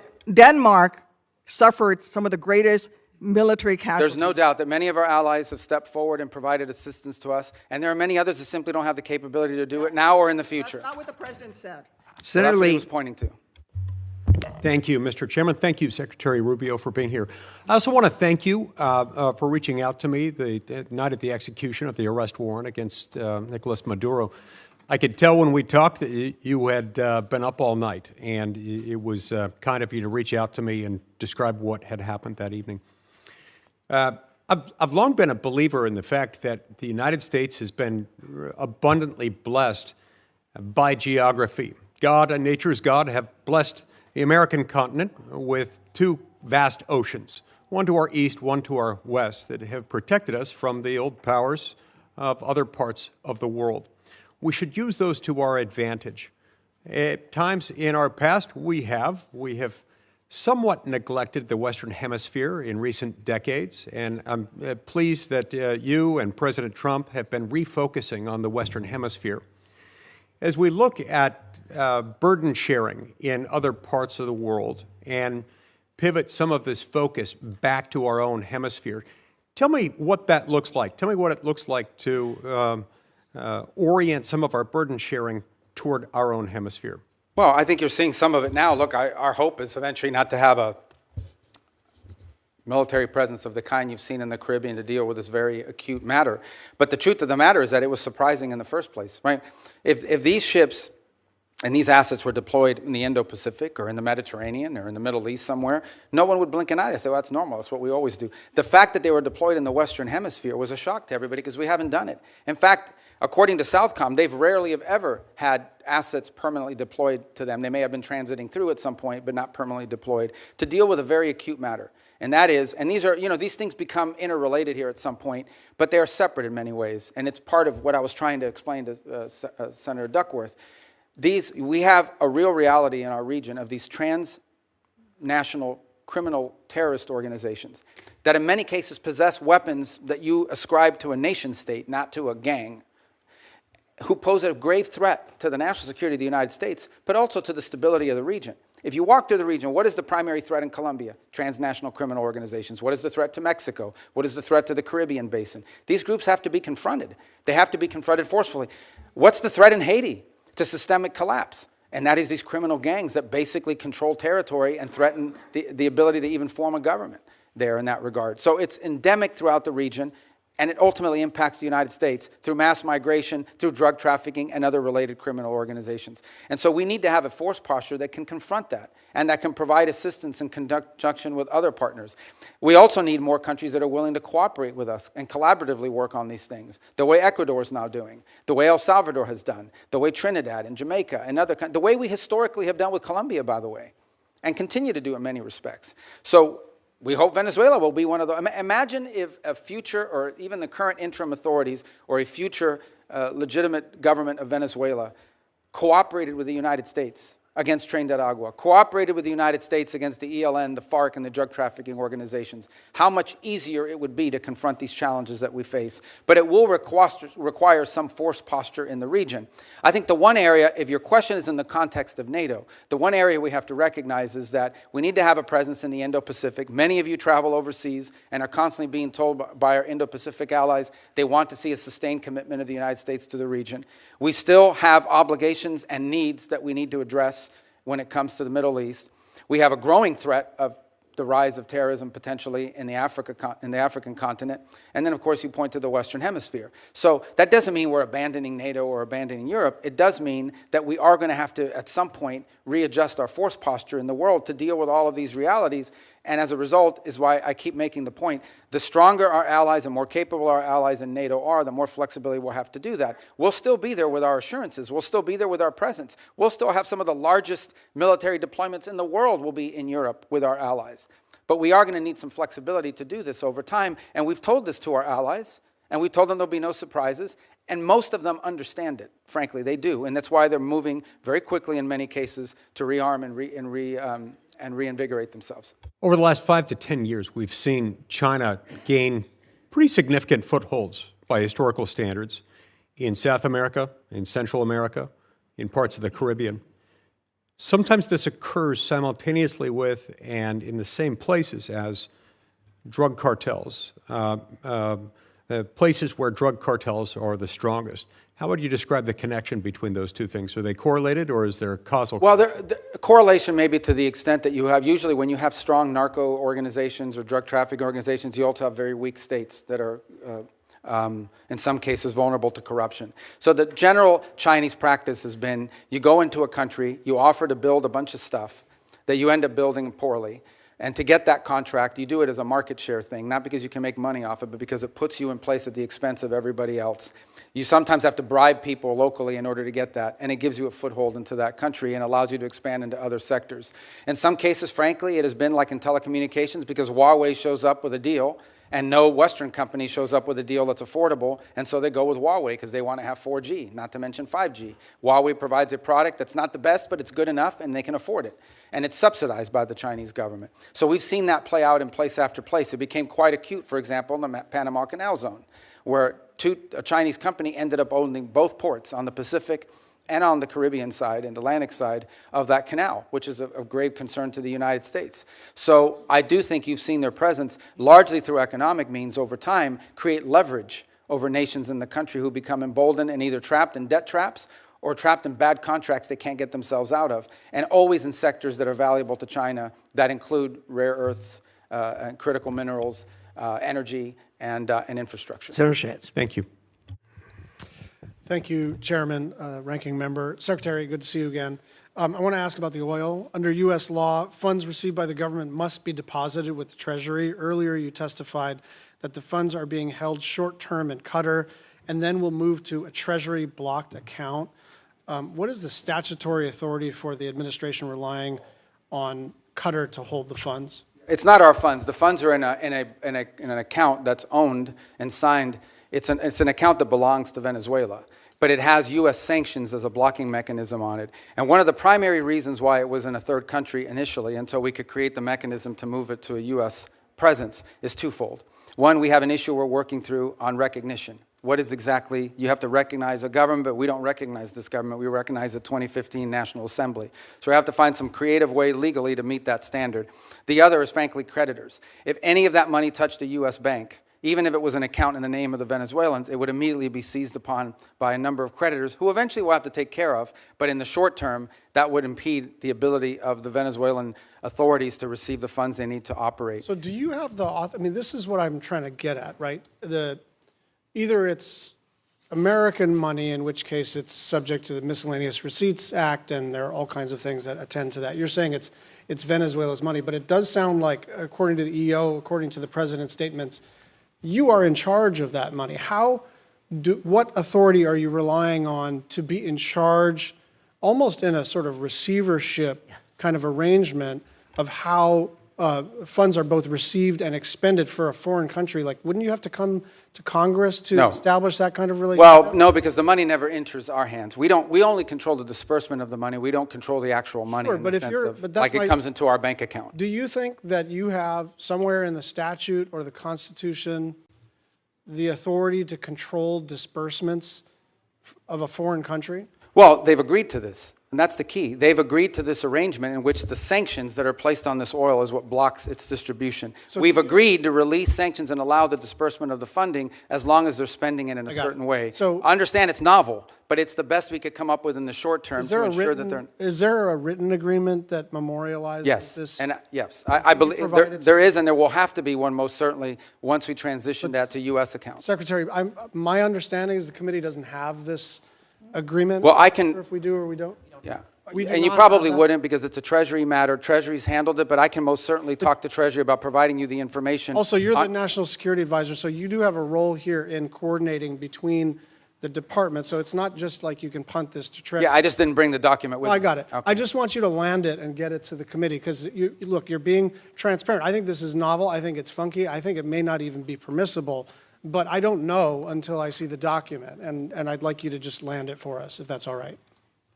Yeah, no, like I said, and by the way, by the time I get it to you, hopefully we won't even have that account anymore. It'll be in a bit more traditional, where we can use our sanctions as leverage on how the money's being spent. I'm just going to move on to a couple of other issues. Your comments that Havana should be concerned about the Maduro operation is fueling speculation that this administration will turn its sights to Cuba next. Will you make a public commitment today to rule out U.S. regime change in Cuba? Regime change? Yes. Oh, no, I think we would love to see the regime there change. We would like to, that doesn't mean that we're going to make it change, but we would love to see it change. There's no doubt about the fact that it would be of great benefit to the United States if Cuba was no longer governed by an autocratic regime. But you know what we mean by regime change. We don't mean, I wish someone else were in charge. When we talk about regime change, we're talking about using the power of the United States, usually kinetic power, but often other kinds of coercion. And I'm not even saying that that's always not in our interest. I'm just saying, I'm not asking you whether we would prefer a different kind of government. I'm asking whether you are trying to precipitate the fall of the current regime. Yeah, but that's statutory. The Helms-Burton Act, the U.S. embargo on Cuba is codified. It was codified in law, and it requires regime change in order for us to lift the embargo. Okay. We have not received any information on the Board of Peace. Do you commit to informing us about what the heck this is? Yeah, it's a Board of Peace. Thank you. Well, I mean, I'll just note that Albania, Armenia, Azerbaijan, Bahrain, Belarus, Bulgaria, Cambodia, Egypt, Hungary, Indonesia, Israel, Jordan, Kazakhstan, Kosovo, Morocco, Mongolia, Pakistan, Paraguay, Qatar, Saudi Arabia, Turkey, UAE, Uzbekistan, and Vietnam. There are a lot of countries with whom we normally work very closely and with whom we are aligned geopolitically and in terms of values that are not on the Board of Peace. And so I think it's reasonable for us to wonder whether something in terms of a, I don't know, competitive structure to sort of either undermine the UN or circumvent the UN. I just worry that a lot of our friends are not on that list, and some of our adversaries are. So to 2 points. The impediment that they have is, first of all, it was chartered by the UN. I mean, the UN, it's a UN resolution that actually created the mechanism by which the board was set up. And the primary and sole focus of that board right now is to administer phase 2 and phase 3 of the plan in Gaza. Okay. And we welcome, all these countries have been invited. Some in Europe have chosen not to join it, either because they have constitutional They require constitutional approval of their parliament in order to join, depending on some leaders. Like, for example, I'm thinking there are a couple countries in Europe that could not join until they got permission from their vote. In other cases, because they are concerned about what you just pointed out, they argue and they want to know, is this a replacement for the UN? This is not a replacement for the UN, but the UN has served very little purpose in the case of Gaza, other than the food assistance. Can I just and move so we on think it's to- critical to have something that's in charge of that. One final 10-second question. We are hopefully about to enact appropriations law either this Friday or soon after that. And I just want your commitment to work with my team and anyone else who has jurisdiction on the implementation of the SFOPS bill. Yes, of course, and we're very happy you're about to pass it. Even if you pass none of the other budgets, you should pass that one. Thank you, I agree. You could have gone a little further than that, Secretary. Senator Curtis. Thank you, Mr. Chairman. Thanks, Mr. Secretary. Thank you for your service. You and I overlapped in the Senate by only a couple of days, and as a result, I've only had the luxury. Those were my 2 best days in the Senate. As a result, I've only had the luxury of watching you from a distance, but I will tell you unequivocally, I'm grateful for your role. I believe unequivocally that you and President Trump have made the world a safer place. I push back on the false narrative that we're not respected. I think we're respected far more than we were around the world, and so I'm grateful for that. I don't know how you get around the world the way that you do. You must have some type of superpower, and I'm grateful for the time you've spent with us this morning. Now, all of that said, I do have a basic concern that I'd like to raise with you. I now chair the Western Hemisphere, which you previously chaired, the subcommittee. And I'm often struggling to get briefings, clear information, or meaningful cooperation from the administration and the State Department. Let me give you 3 specific examples. I suspect most of these are out of your visibility, so I want to bring them to your attention. Senator Kane and I, who's the ranking member, tried to do a hearing on Venezuela late last year. We were told the State Department would not participate in that hearing. I'm trying to put together a hearing right now on the prioritization of the Western Hemisphere, which I think would be very helpful to the administration, and we're struggling to get the State Department to participate in that. I couldn't get a briefing on the drug boat operations until the Kane war power resolution, and then all of a sudden we got a briefing, but I didn't get that because I was the chair of the Western Hemisphere. And I want to be clear, I support what's happening with Maduro and what's going on there, but I do think the administration could get Congress to be a better partner by informing us better. And from my perspective, I'm struggling to see that, and I would ask you, if you were the chair of the Western Hemisphere, would you be okay with that from the State reaction like that from the State Department, and what would you suggest I do? Yeah, no, look, I think one of the challenges we face, particularly on Venezuela, on the prioritization on the Western Hemisphere, you'll get that briefing. I don't know why they said you haven't been able to get it, but we can figure that out pretty quickly. But I would say both on Venezuela and the drug boat operation, here's the challenge that we face. This is a committee, as you said, I was there for many years, that has oversight over the State Department. The drug boat operation, which I support, but is not a State Department operation. I think now that I'm here testifying with you, there's a lot of State Department involvement in the issue of transitioning and all the projects that we're doing in Venezuela. But everything that led up to that point was not primarily within the jurisdiction of the Department of State. These were Department of War and Department of Justice operations that were ongoing. And so for us to struggle in those cases would be to provide you witnesses that could say anything meaningful on a topic that was largely from an interagency perspective in the realm of other agencies. Now, if you were in some of the other committees, I don't know if they've got those hearings, those that perhaps can tell you that are on armed services and the like. So I think that was the struggle both in December with a hearing on Venezuela policy, and again now and with the drug boat one. On the issue of the broader context of our priorities in the Western Hemisphere, I think that's something we most certainly can and will provide because it features prominently in our national security strategy. And I think we have a lot of good stories to tell about the Western Hemisphere. I'll just be clear, we haven't even been able to get that from the State Department. To get what? Help on a hearing for... No, you'll get it. You'll get it. Okay. Would love to have your commitment moving forward that we could have that type of cooperation that the Western Hemisphere. Yeah, I just got to make sure that the people were, look, I don't want you to have a meaningless hearing. If you're asking about something that's not in our, it's like having a hearing on agriculture in front of the State Department. We have limited involvement because from an interagency perspective, in the case of the drug boats and Venezuela, at the time you requested, this was primarily a Department of War function. And so, but in the case of the priorities on the Western Hemisphere, that will happen. Okay. We look forward to doing that. Let's move on. You mentioned Russia, China, Iran a little bit earlier. I'm very concerned, as you are, about their influence in the Western Hemisphere. If we put Venezuela aside for just a moment, can you talk about where we're seeing the influence, particularly of China, in the Western Hemisphere, and what progress we've made or what we need to be thinking about? Well, China specific? All of them are important, Yeah. but specifically on China. I mean, look, when Iran and Russia, in Iran, their primary foothold in the region was Venezuela. Let me just put that up front. And it involved more than just selling weapons and all this other stuff. I mean, in many cases, there's clear evidence now that they were providing passports, Venezuelan passports with false identities to people who operated on behalf of both Iran and Hezbollah. And so deep concerns about that, and that needs to stop and end.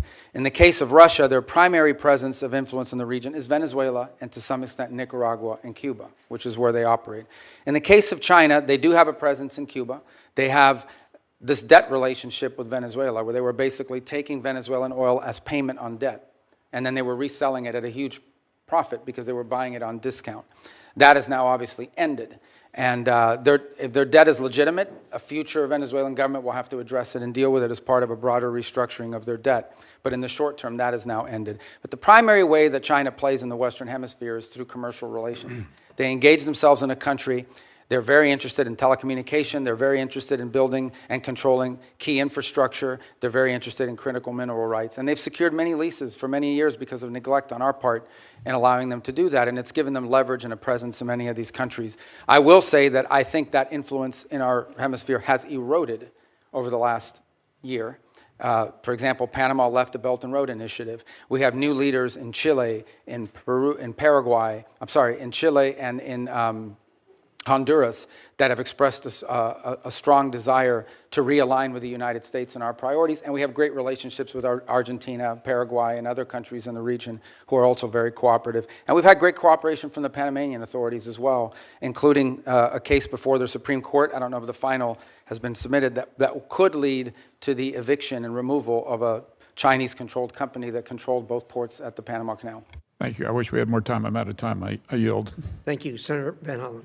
Thank you, Mr. Chairman. Mr. Secretary, I want to discuss corruption in the White House and its intersection with our foreign policy. The President and his family have used the office of the presidency to pocket $1.4 billion plus since he was sworn in. A New York Times analysis entitled "Trump's Plundering of America" indicates that some of that is a result of the president selling corruption here at home, but much of it relates to the president selling out U.S. interests overseas to make a killing for his family, including giving away sensitive U.S. semiconductor and AI technologies to the UAE, while the UAE pumped $2 billion into one of the Trump family ventures.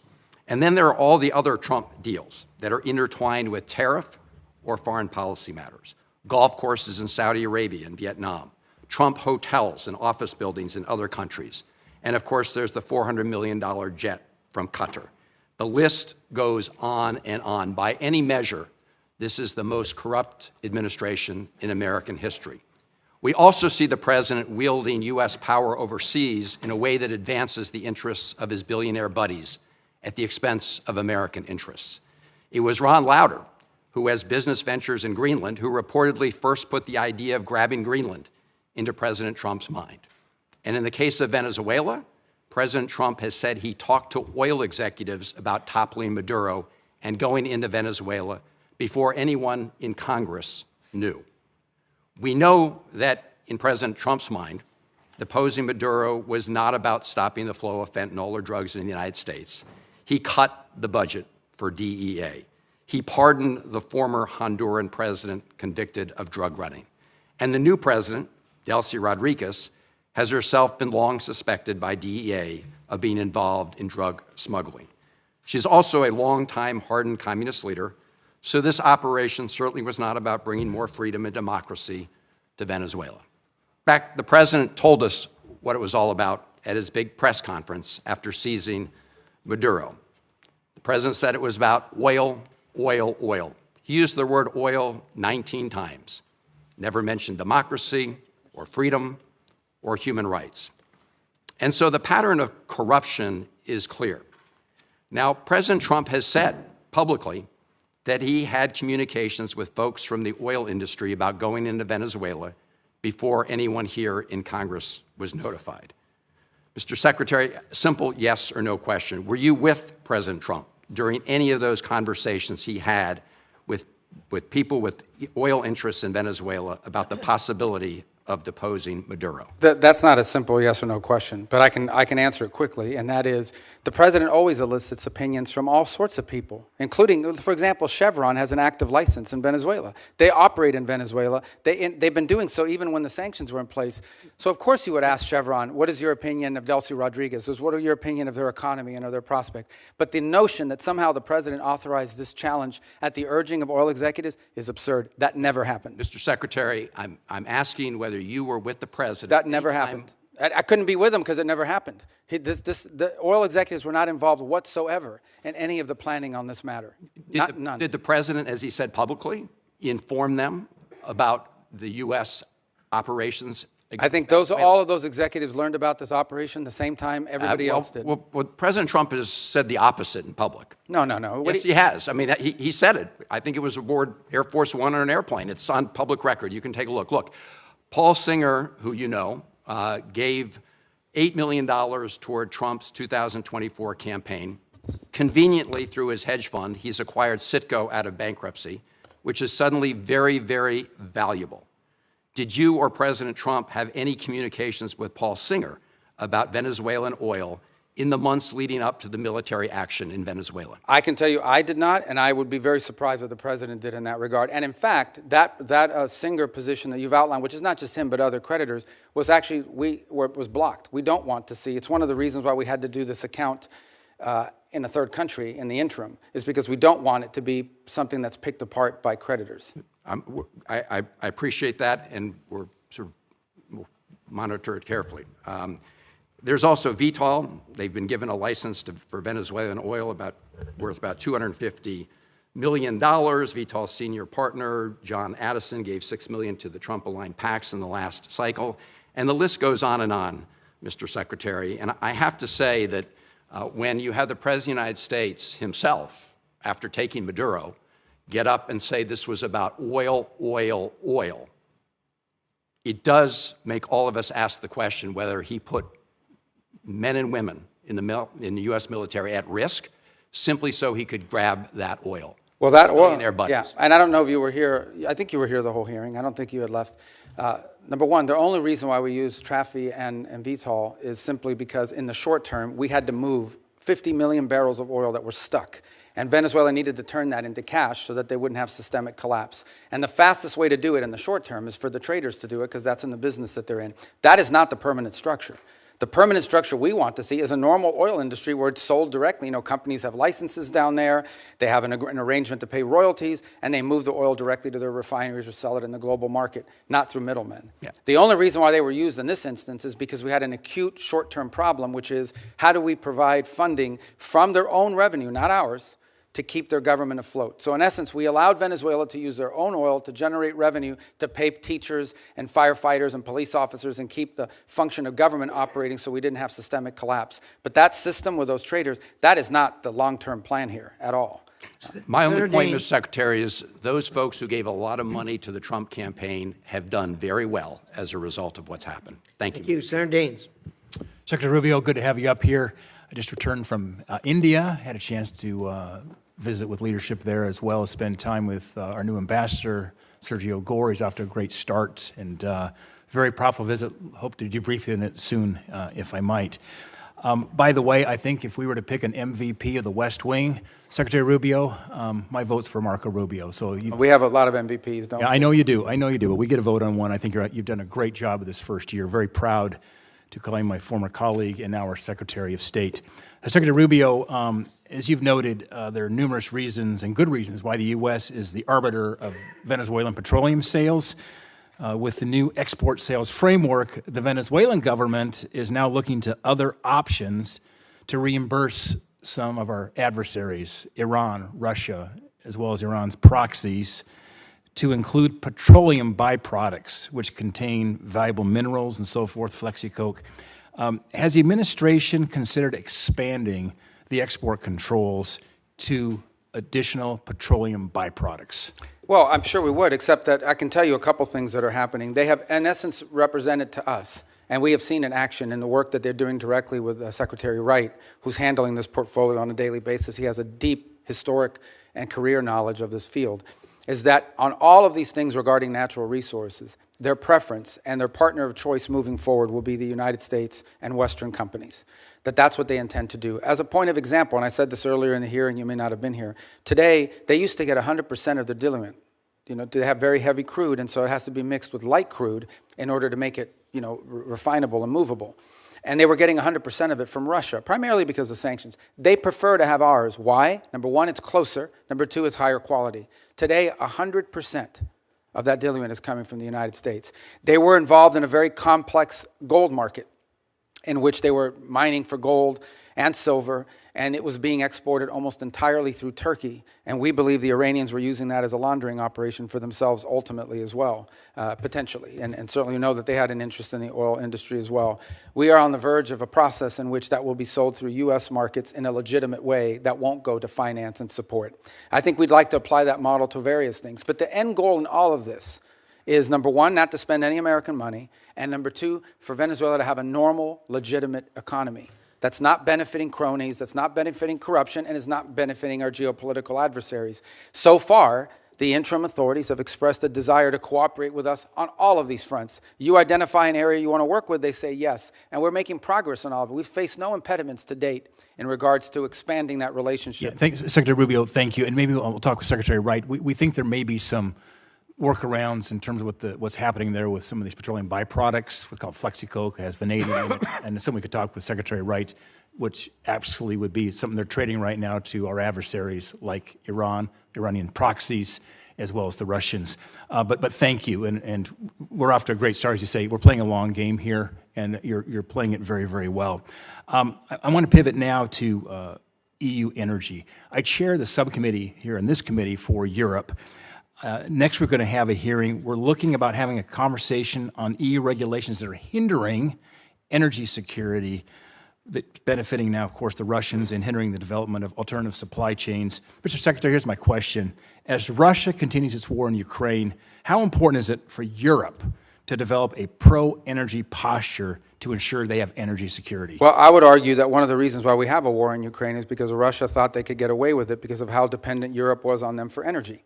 And they felt there's no way the Europeans are going to come hard at us because they're too dependent on us for energy. So I think most certainly it served as a contributing factor to the war happening, among others, obviously.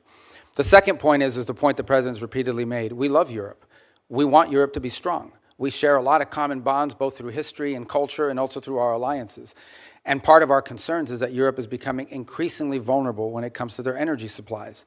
Increasingly vulnerable both for domestic economic growth, which will allow them to sustain investments in defense and be more reliable partners, but also vulnerable to Russian oil and other things of this nature. So we are concerned, though it's not our decision to make, we are concerned that EU policies in general are leaving Europe more vulnerable at a time when they should be getting stronger in their ability to resist pressure from both Russia and China. Secretary, thank you. And we hope to have that discussion next week at the subcommittee level. Last question is back to one of my favorite topics, back to Central Asia. We had a great dinner at the White House with the 5 Central Asian presidents that you were at, President Trump, as well as Vice President Vance. I had an honor to be there with you all. They're making a major shift right now in terms of having a closer diplomatic and economic relations with the United States. That all fits in part of the geopolitical puzzle, which relates to energy supply as well. Here's my question. How important is it that we end these Jackson-Vanik trade restrictions as it relates to our relationship with Central Asia? And for background here, Senator Murphy and I are co-sponsors of that bill. We hope to actually get this done and on the president's desk. It's an ancient Soviet-era restriction that is not relevant at all, but frankly is hindering our relationship with these important Central Yeah, no, we agree. We agree, and that, like I said, one of these areas that you've been focused on for a long time, Ambassador Gore, that, as you know, is in India, is also an envoy to these three countries, just came back from Tajikistan a couple days ago. So I think that absolutely we would like to see that because it would allow us to do even more. Yeah, great. Thank you, Mr. Chairman. Thank you. Senator Rosen. Thank you, Mr. Chair, Ranking Member, and thank you, Secretary Rubio, for being here. I'm going to get right into it because I want to build on Senator Van Hollen's line of questioning. President Trump pardoned the former Honduran president after he was convicted of trafficking roughly 400 tons of cocaine into the United States, cocaine that contributed to the deaths of tens of thousands of Americans year after year. Yet the president and his cabinet authorized a military operation to capture Nicolás Maduro in order to arrest him for virtually the same crime. So yes or no, because I have a bunch of questions here. To the best of your knowledge, was Hernandez convicted of trafficking approximately 400 tons of cocaine into the United States? I'm not involved in the pardon process. I can tell you. No, that I'm just the asking president, if he... yeah, but I don't do yes or no. I don't play games. This is not a game show. Do you know he was... Okay, so I'm just going to tell you he was... So I can answer your question because I know what you're getting at, but go ahead. He was convicted. I know. The president felt that he was unfairly treated. I can't give you much insight because I'm not involved in the pardon process. Would you not concede? Can you not understand how the American people and how the world are clearly going to be frustrated by the hypocrisy of this when one man is convicted and pardoned and another man captured, and how it undermines the United States' credibility on the world stage? No, but the difference is that, again, I can't opine on the specifics of his case because I wasn't involved in the pardon, but he was not a sitting office holder. He was not even the president of Honduras when that decision was made, either to convict him. The difference between him and Nicolás Maduro is he was actively engaged in narco trafficking. It was an ongoing endeavor. I think it does undermine our credibility, but I'm going to move on to some foreign policy decision-making here, because despite the fact that you famously or infamously have numerous jobs in the administration, your Secretary of State, your National Security Advisor, it is increasingly unclear who's actually directing U.S. foreign policy under President Trump. We have a special envoy Witkoff. He's reportedly conducted Russia-Ukraine talks in Switzerland beyond your awareness. He and Jared Kushner have been described as managing the president's Gaza plan. Meanwhile, Ambassador Barrack is leading on Syria policy, while Special Envoy Boulos is appearing to lead on our Africa policy. So I have to ask you, I know the answer to this, but I'm going to ask you, are you the lead for U.S. government on foreign policy? No. The lead on U.S. foreign policy is named Donald J. Trump, the President of the United States. On the individuals you've described, these are very valuable teams. We have if I can answer, because I think it's important. It's a legitimate question. I have the distinction, but I think both the benefit of being the National Security Advisor and the Secretary of State. As National Security Advisor, my job is to coordinate the interagency function of national security, and that involves foreign policy. So I speak to Steve Witkoff and Jared Kushner in the case of Gaza and now Russia, probably 10 times a day. We have multiple meetings and coordination. All of it is we build a team, we gather facts, we present options, and then we take them to the president. It is the president who directs the foreign policy of the United States. That's always been the case, by the way. You can't overrule their decisions. Do you outrank the special envoys and ambassadors? Do they get your input as an example? Do they care about your input, or do they go straight to the president?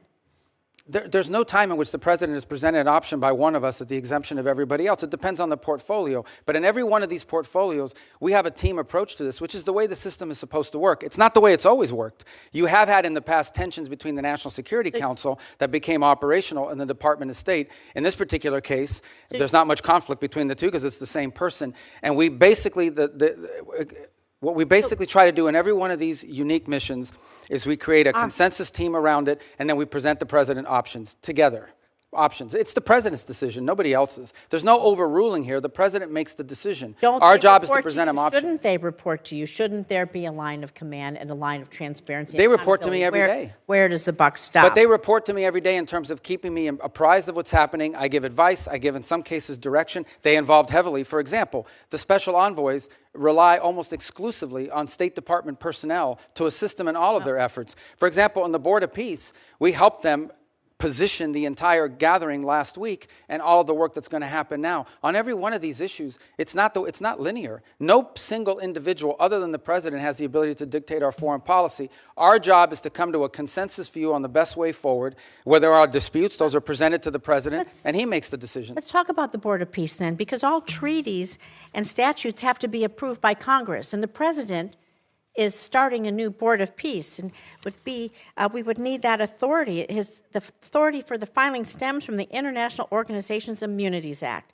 but it's my understanding it only provides the president with such authority when participation by the in an organization has been approved by treaty or statute.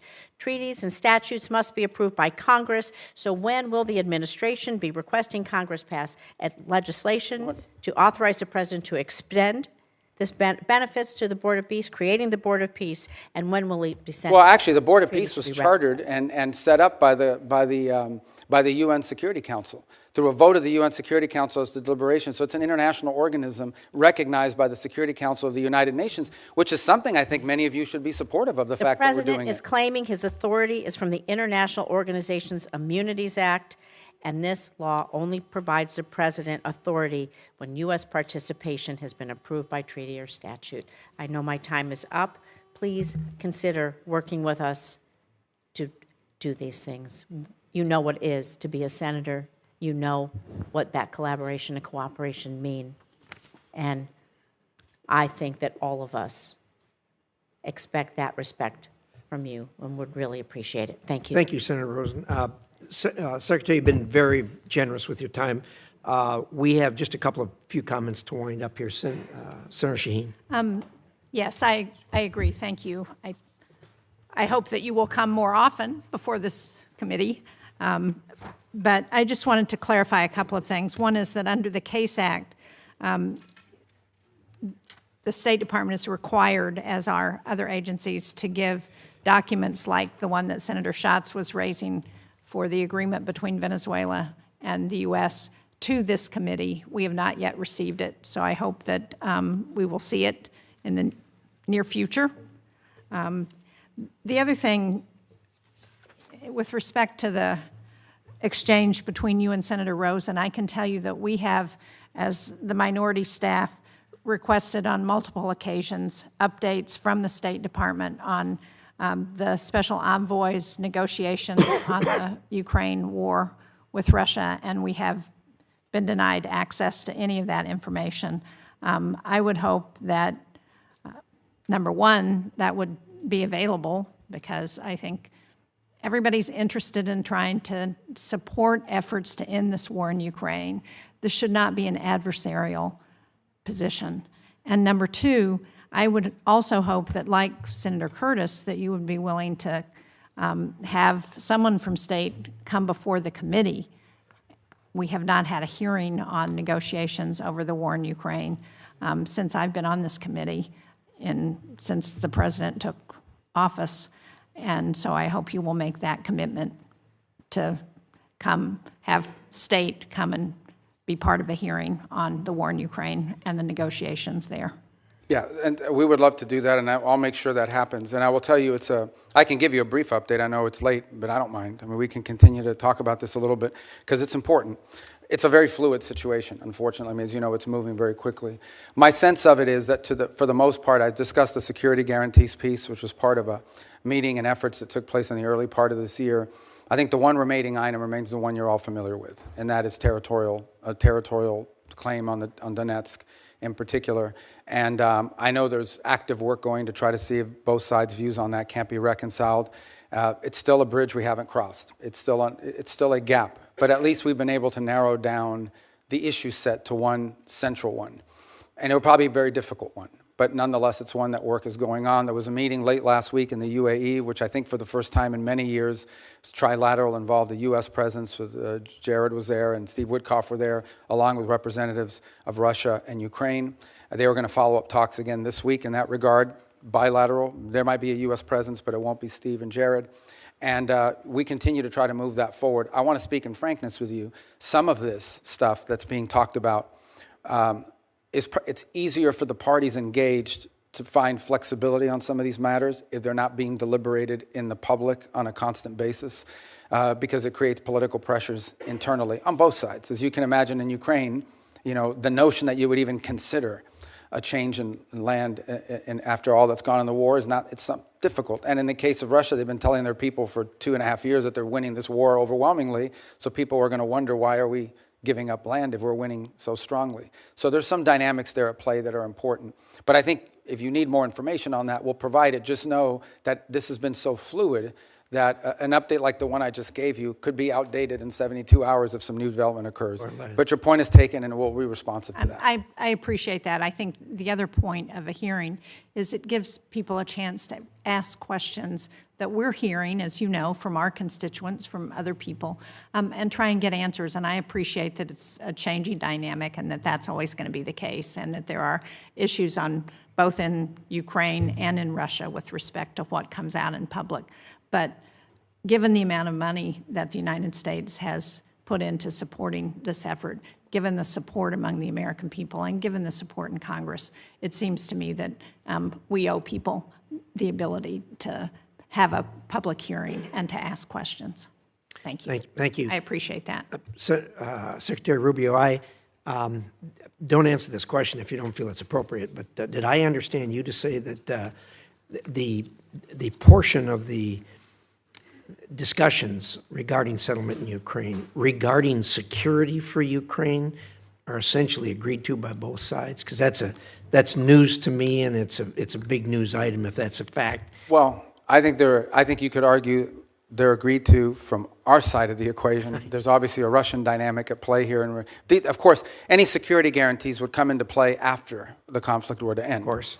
And so there's that component to it. But the broader point I was making is that in all these discussions about security guarantees that people are putting out there, it's pretty clear that the only security guarantee that people keep pushing forward is one that involves a deployment of some European troops on the ground, but with a very strong U.S. backstop. My point being, it was in the broader context of the NATO alliance, and that is, we have to understand that even something like that in Europe, they don't have the capabilities of doing a real security guarantee without a U.S. backstop, which tells you the capability gap that needs to be closed. And it's one of the reasons why the President keeps pointing to NATO and its need for our partners to get stronger. And it is true, they've committed to 5% spending. That's obviously going to take some time. But that's really the broader point I was trying to make in that regard. But every notion of security guarantee that's been talked about and that the Europeans have pushed is one that requires a strong commitment by the United States as a backstop, which, in essence means we would be committed, potentially, in a conflict, in a future conflict. And that's something that I think needs to be understood in the context of what I've just described as the problems with NATO capabilities. Very clear. Thank you very much. Thank you again for your time. I'm going to leave the record open until close of business tomorrow. If there are questions, I'd appreciate it if you'd assist in getting answers to those questions. Great job. Thank you for spending the time with us. We sincerely appreciate it. The American people are lucky to have you as the Secretary of State. And with that, the meeting is adjourned.